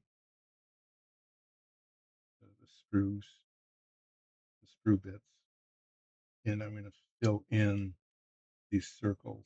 There's a lot of them, and it'll either work or it won't.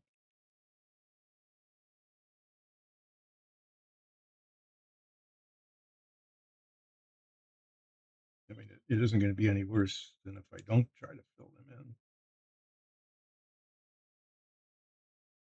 I'll see how that goes. What I'm going to do is I'm going to use the white stuff, the white filler, because this is all painted light gray, and the green probably would show through.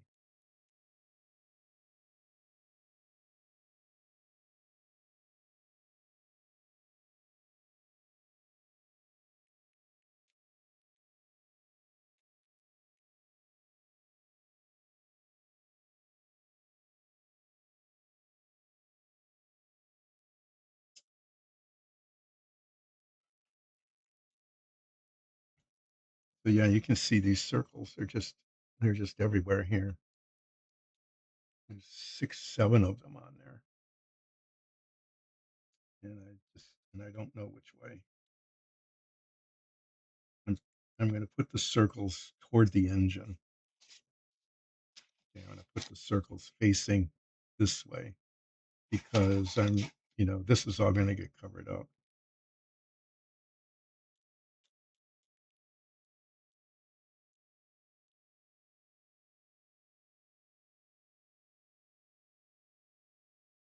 What would be really good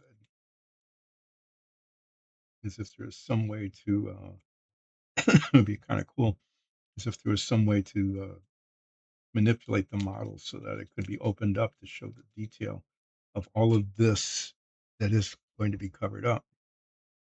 It's like, why did they bother doing that? It's all just going to get covered up.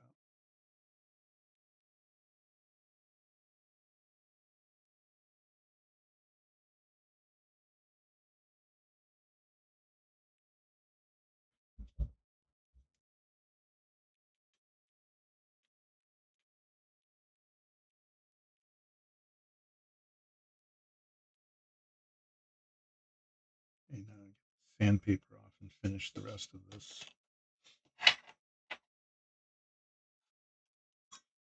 And as usual, I just made a mess of everything by just piling stuff up instead of keeping my work surface clear. Failing yet again to meet my 2-year-old, now 2-year-old.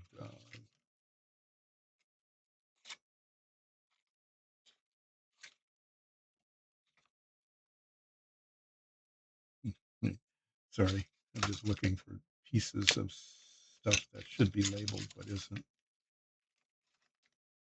My twice repeated, my twice repeated New Year's resolution to keep my work surface clear, which I have constantly failed to do. Consistently, constantly, completely failed in my New Year's resolution to keep my work surface clear.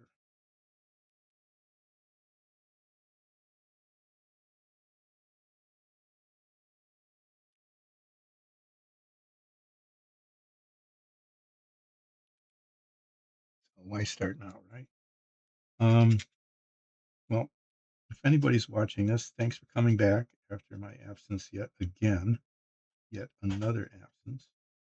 I will be streaming the rest of this week, which is the week of July 7th, 7th, 4th, 5th. No, this is the 6th, 6th, 8th, and 10. Okay. So I'll be streaming Wednesday and Thursday yet this week. And then I will not be streaming next week, the 13th, 15th, and 17th, because I'll be gone again. More traveling, this time not for a family health issue, which was fine. I just needed to be there to provide a ride because before and after the procedure, he was not supposed to drive. So I got to be a driver. Pretty much what I did last week was I did a lot of driving. And that the procedure went fine. The driving went fine. I got back very, very late Saturday.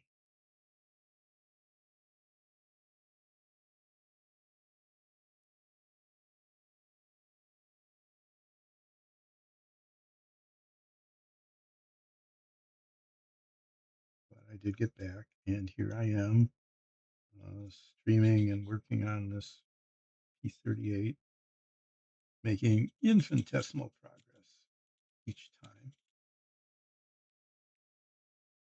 Tiny, tiny little bits of progress. Each stream. No, I took a lot of parts off of the sprues. I spent a good 20 minutes being totally baffled by how certain parts were supposed to fit together until I went, oh, that's how it works. It was a eureka kind of moment. Like, oh, I get it now, which was a good thing. That may not worked out. I'm just, feeling these to make sure that I got the screw down. Looks like pretty clean. Okay, now there's all these little circles on here that really shouldn't be there. So I'm going to put some filler in each of them and then sand it. And hopefully it will look better than if I didn't. And if it doesn't, it won't look any worse. I got that to be, going for me at least. So let me get the plastic putty here.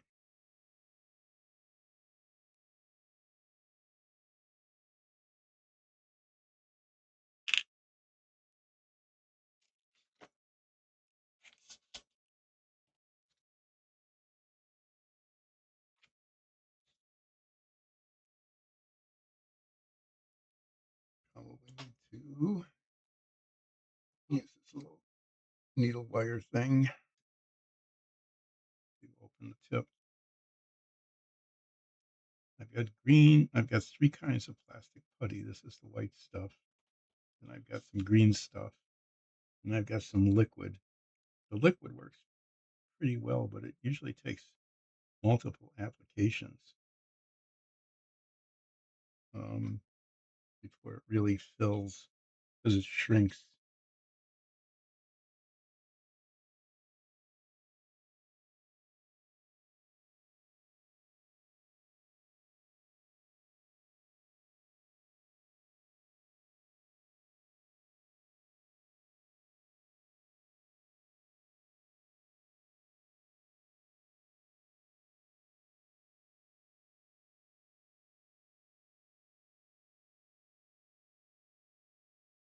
As I make these white, then you can see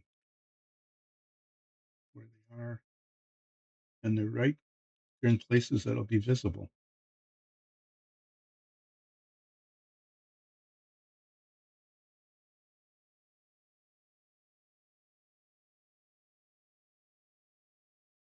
And put a little peak on each one.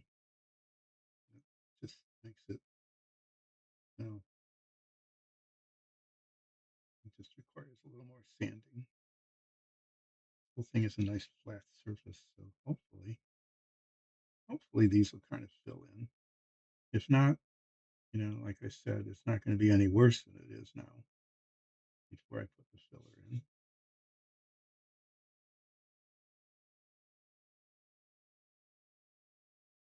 And if it works, then then they will be not totally invisible, but much less prominent than they are now. There's just too much on there.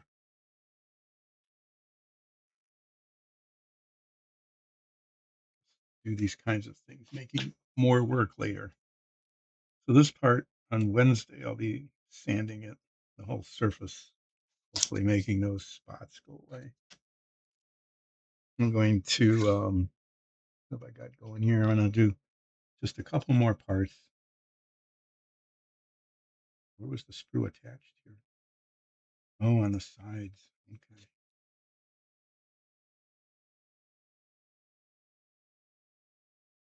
There's a molding seam.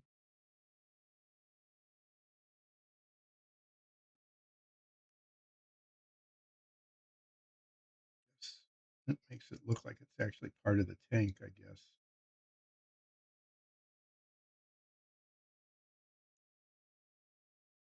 But what it really looks like is that the mold didn't line up.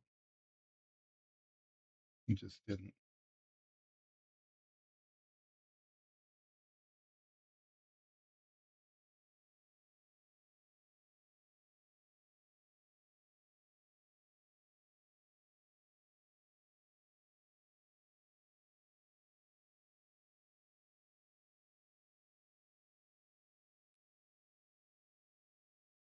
I'm going to finish this one, and then I'm going to get the gray paint out and do some touch up on the fuel injector pipe things. Those little rubber bits. And then on Wednesday, it'll require yet even more touching up. But mostly I'm going to be sanding and filing, and so there's a little back and forth doing a touch up. That's really not going to be an issue. Kind of filler, like this little filler in between all this other stuff I'm doing.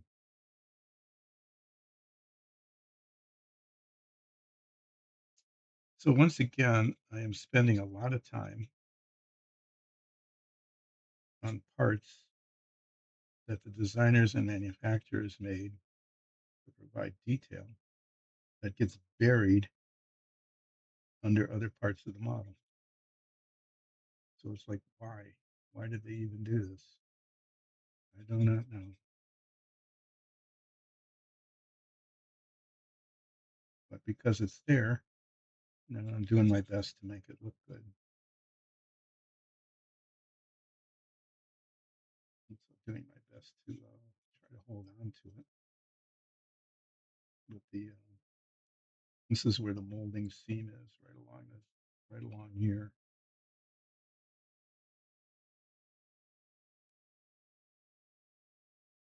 sand that away. It is not part of the tank.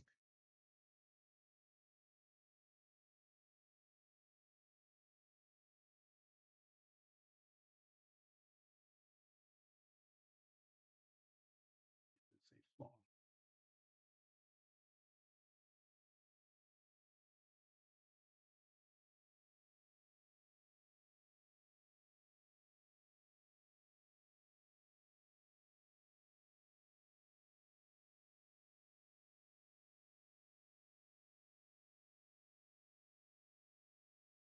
That's really bad there.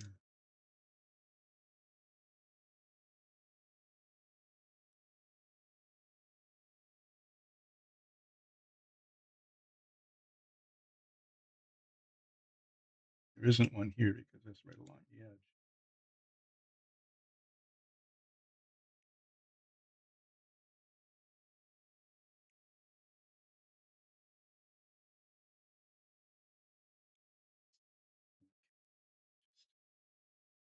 Just need to make this go away on the top. And then I'm going to just sand the whole thing just to try to get, to get the surface texture even. What happened here is that the two parts of the mold did not match up, resulting in a ridge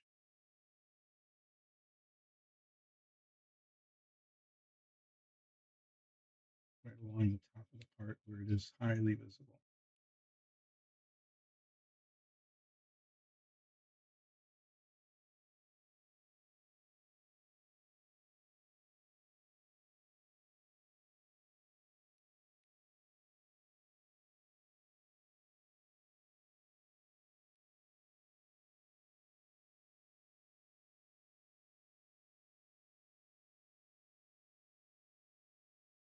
Go over this with a finer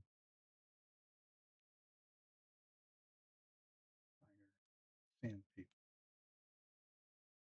Get this off because it's really significant.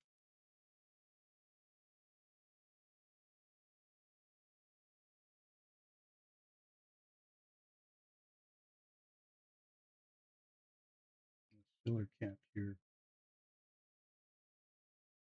it's a ridge across the top.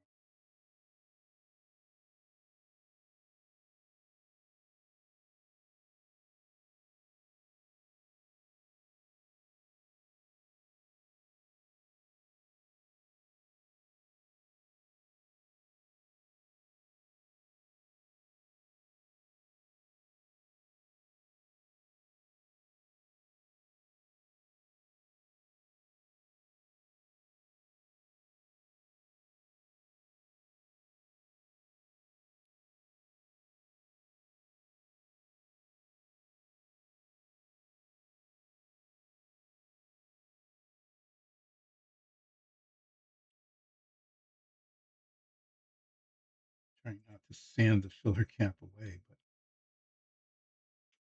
that's just really a mess.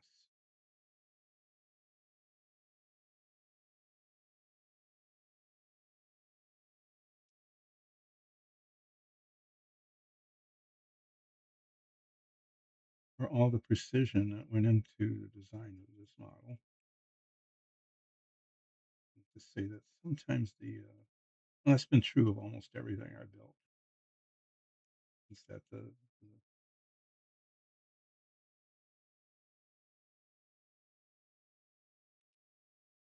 production leaves something to be desired.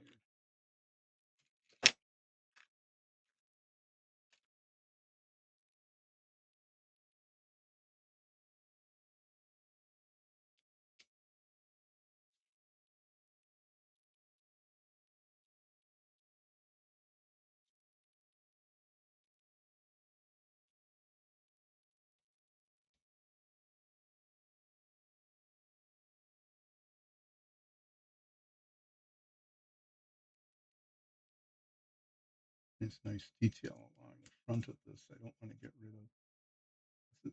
I'm pretty sure this is like an oil tank.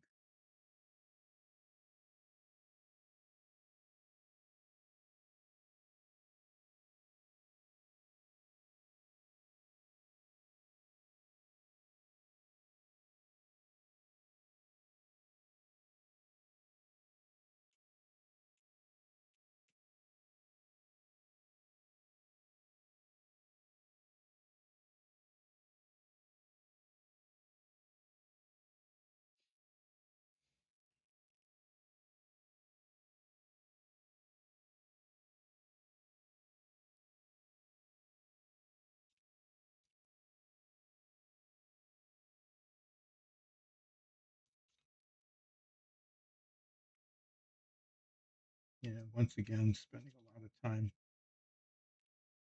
on something that will not ever be seen once it's completed.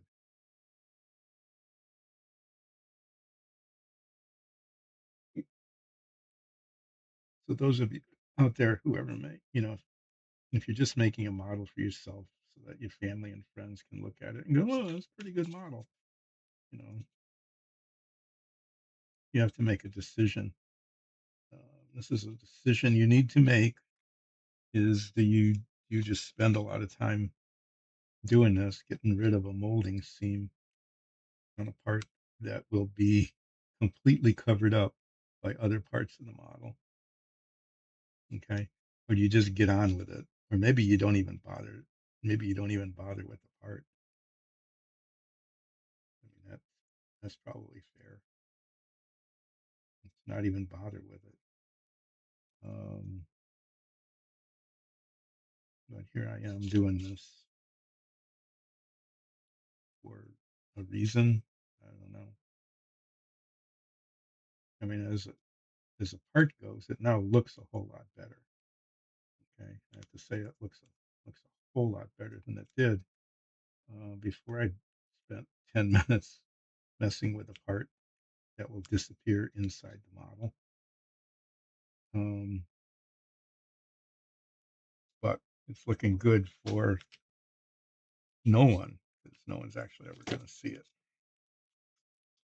But there it is. What I'm going to do next as I start wrapping up here, and I keep reminding myself the clock is running fast. How much faster is it running now?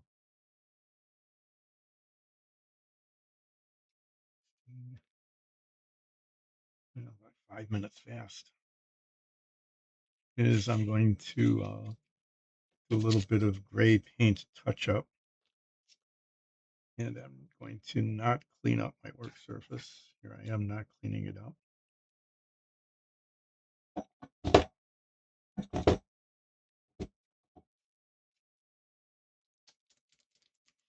I wonder if I can. Sometimes I can do this. I can get enough paint off the tip of the bottle without having to waste. Well, if I squeeze out too much, I'll just put it on the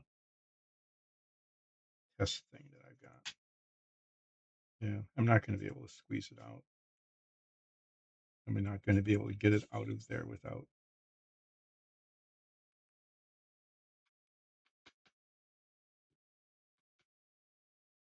There, that's all I need really. Put these head magnifiers back on. I keep making a mess here. If I put them away, I'd know where they were. But I just set them down and I have to search for them. You know? Okay. I'm going to just do. I'm just going to put paint on parts that just didn't get adequately painted the first time. Because this gray paint, it really does usually needs 2 coats.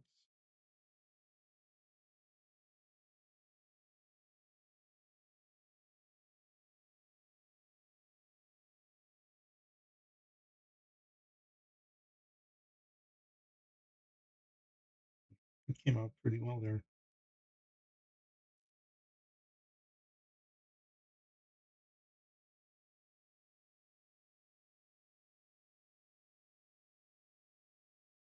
Oh, of course. I got it on the aluminum. Just as I was saying, hey, that came out pretty well. I touched it right there.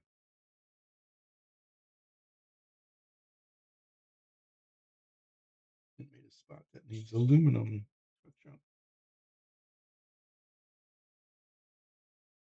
Nice. Yeah, that's all part of the when I do things, and maybe you do too. The back and forth of, oh, I got that line pretty. Oh, I didn't.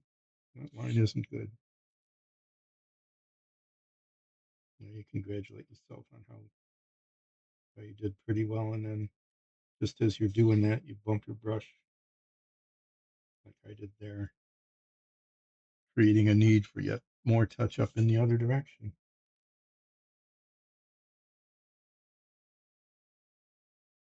Whereas I almost did there because this part is so bendy, I almost bumped it.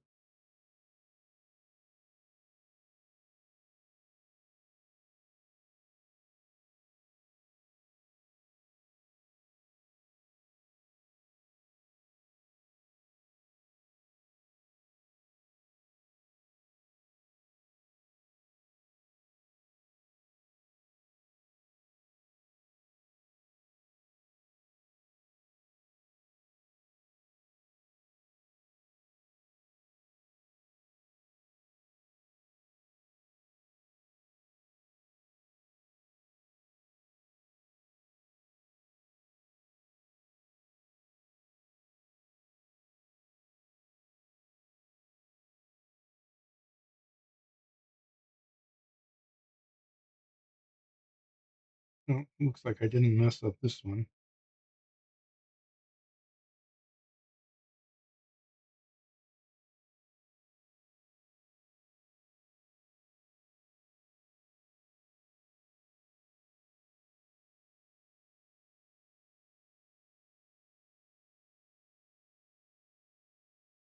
So I just need to be patient enough. I am trying to be patient. Let the gray paint dry before I come back and retouch the aluminum paint.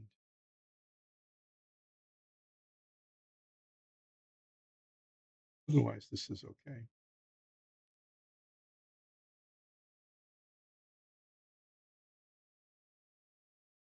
And then I need to, when I take the clip off, the paint under the clip is messed up. So I'll need to touch that up.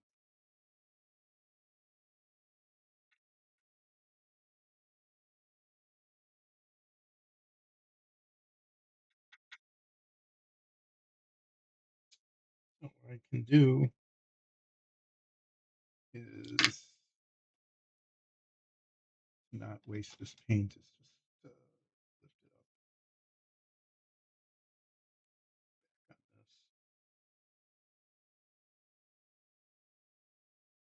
this. My test hatch.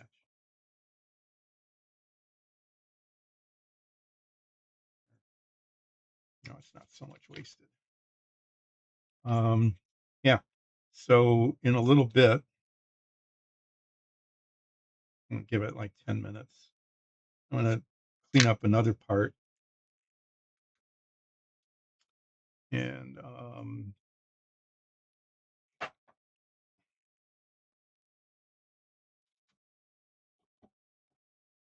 put the duraluminum paint out here where it's in the way because this stuff's gonna dry up. I don't think that'll be usable. It might be. I don't know. We'll see. Okay. So what I've done so far is I got the screw marks off of this and I filled in the holes with filler. And I'll sand that down on Wednesday and see if that worked. I've got this part prepped. Um, yeah, let me do this. Do this one and maybe the pipe here.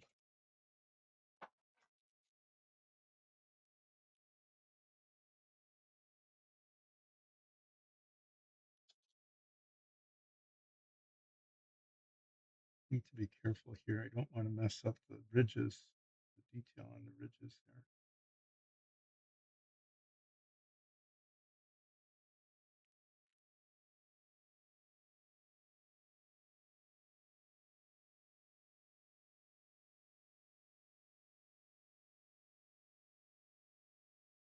It's just some excess plastic right on the edge there. And then here, and I'm pretty sure that's not supposed to be there. That little plastic ridge.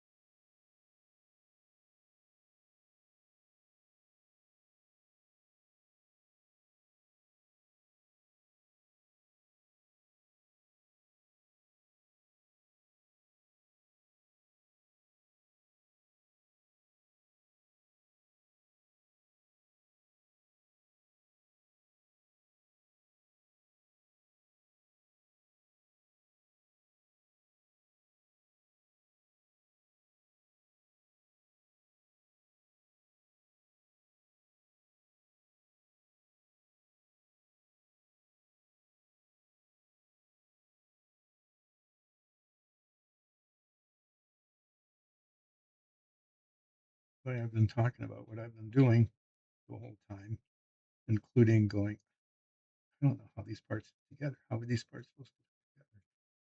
But I haven't talked about anything interesting like the demise of vacuum tube industry and the demise of X-ray machines in drugstores and shoe stores. X-ray machines, that was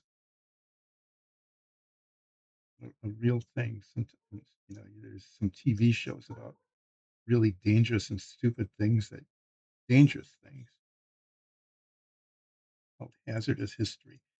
It, Hazardous History is kind of a fun show. You should catch it if you haven't already. Um, I don't know what channel it's on. I don't know. I just know it shows up now and then on the TV when I'm watching it. Flipping through the guide, the TV guide. Oh, I could talk about that sometime. It's TV guide. Yeah, maybe there's enough time to talk about it now. So,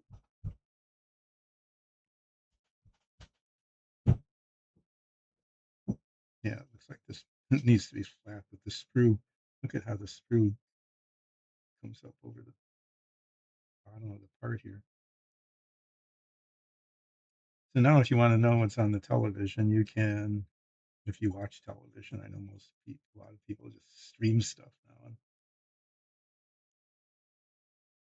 But if you're watching on a television, you've got a cable subscription or a satellite or whatever is getting the signal into your house or whatever your apartment, place, your place where your TV is. The signal gets to the TV somewhere. I want to try to be as generic as I can here. Um, it needs to do that, and there's usually a guide. In fact, most remotes just have a little button that says guide, and it gives you the guide. It gives you a list of all of the channels and what's showing at what times. Well, it used to be you didn't have that. And so newspapers, which is also something that used to be, that isn't much anymore, printed newspaper came to your house pretty much every day, sometimes twice a day.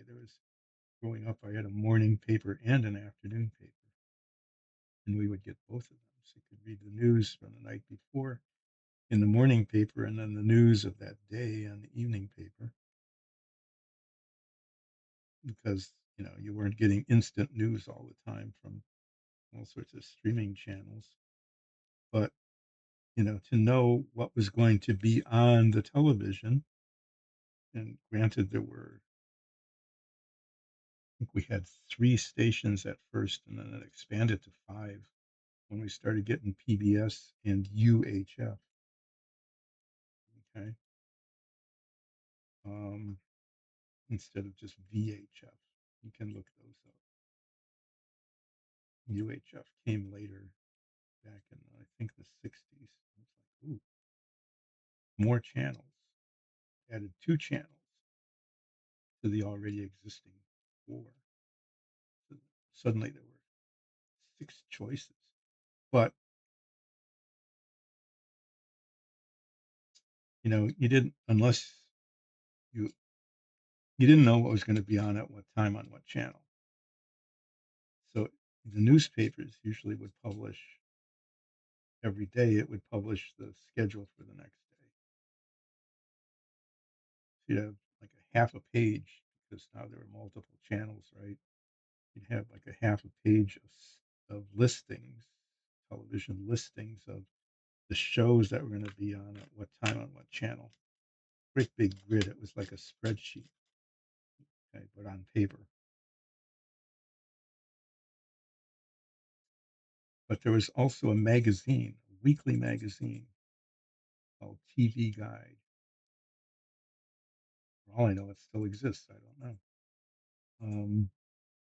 But it did then. It was called TV Guide, and it listed all the shows on all the channels including some that you didn't get, because it was kind of a national publication with a local variation. Um, and so yeah, you get the TV guide, and it not only gave you a listing of all the shows on all the channels for the entire week, but it included things like little stories about the shows, vignettes about some of the actors. It wasn't quite gossip columny kind of thing, but kind of close. You know, stories about shows that were coming up next season. So yeah, there was this thing called TV Guide, which is now just um, something on your screen when you push the guide button. It's much more complicated now because there's so many more channels, plus the streaming channels. The guide on your TV usually just shows you what's on, or is you know available if you pay extra on your cable or direct TV or whatever. Doesn't always, but sometimes includes this the streaming stuff. But yeah, that was it. And you get a subscription to it, and you could buy it at the grocery stores. The checkout lines all had TV guides. People would pick them up that way. You could subscribe to it and have it mailed to you. So on every Friday, I think it would come like on Friday, I think, for the week before, for the next week.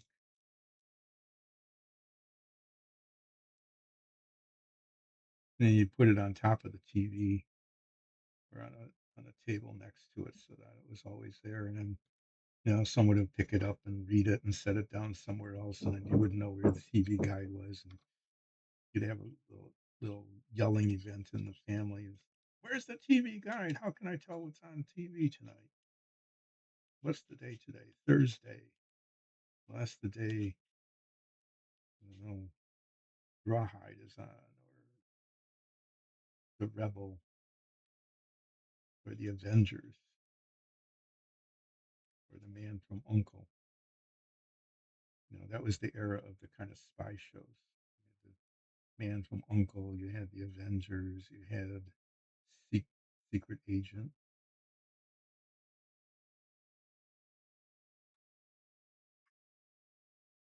All those shows used to come in waves. All the westerns and the World War IIs, and then the spy shows, and then the medical shows. Because if one channel had a show that kind of caught on, then they all were. It was all just a whole lot of copying. Oh, we need one too. This channel has a hit, so we better come up with one like it.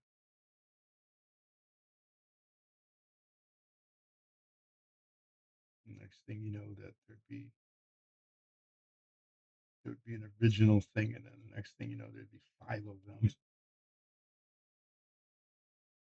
which was all well and good until you get, the next wave of whatever the next fad kind of TV thing was. Well, this is cleaning up okay. I can just use the file on this. I don't have to sand it because that just needs to be filed clean along with these little bitty edges.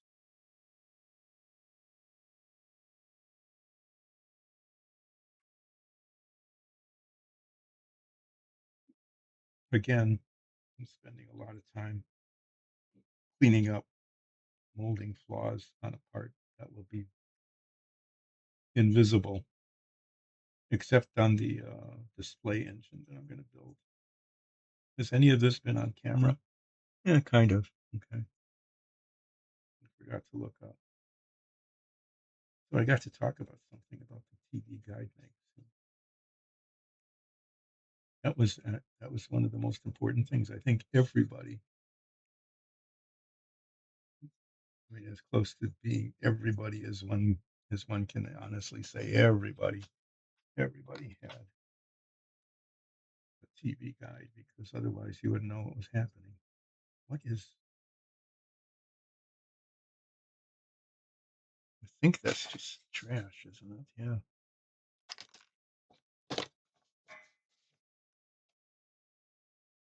So this is this part like this, and this part on the picture does not have a big thing sticking out the back. I'm just going to saw that off. So what I'm going to do now is, yeah, it's getting time for me. I need to stop. Is I'm going to saw this extra stuff off here so that I can just file down the remnant of it, but not have to file off that whole huge piece. And then I'm going to get the aluminum paint out and touch up where I got the gray on it, where I didn't want gray. And then I'm going to wrap up for the day. As I'm doing that, I want to remind everybody that Dyson Dungeons isn't this. Okay, this isn't Dyson Dungeons. This is just me down in the basement doing mediocre jobs, making mediocre models, and talking about it, and talking about ancient history, like TV Guide and that kind of stuff. Dyson Dungeons is all about its Dungeons and Dragons show, which has been going on now. We think we just recorded our 200th episode, believe it or not. So it's not just a flash in the pan kind of thing, like some of them are. This is a show that we're taking really quite seriously, and it's really good. You need to watch it.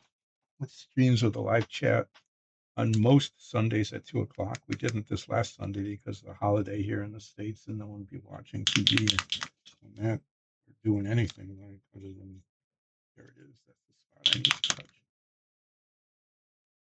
I'm going to try to do this. I'm going to try to just get enough paint out of the bottle cap here. Is this still usable? Yeah, it is, huh? I'm just going to use this little bit that is still, if I mix it, still usable. Just touch the spot that I messed up.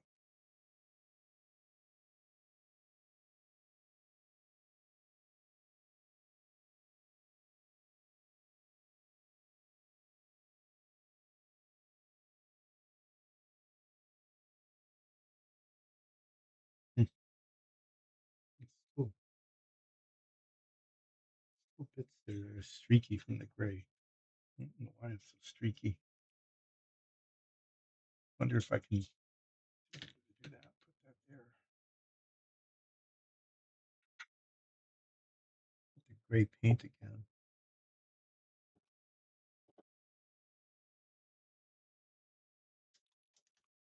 Do the same thing here. I'm just going to try to get a little bit out of the bottle like that. And not squeeze it out. Just drop these streaky.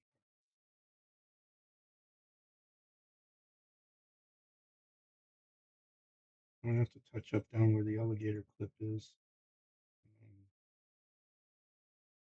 Because the alligator clip is marring the paint. I know that because I checked it once before.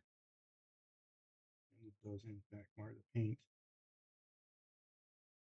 But putting the clip on there gave me the ability to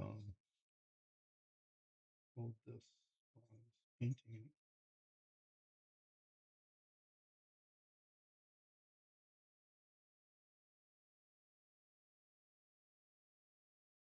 So there.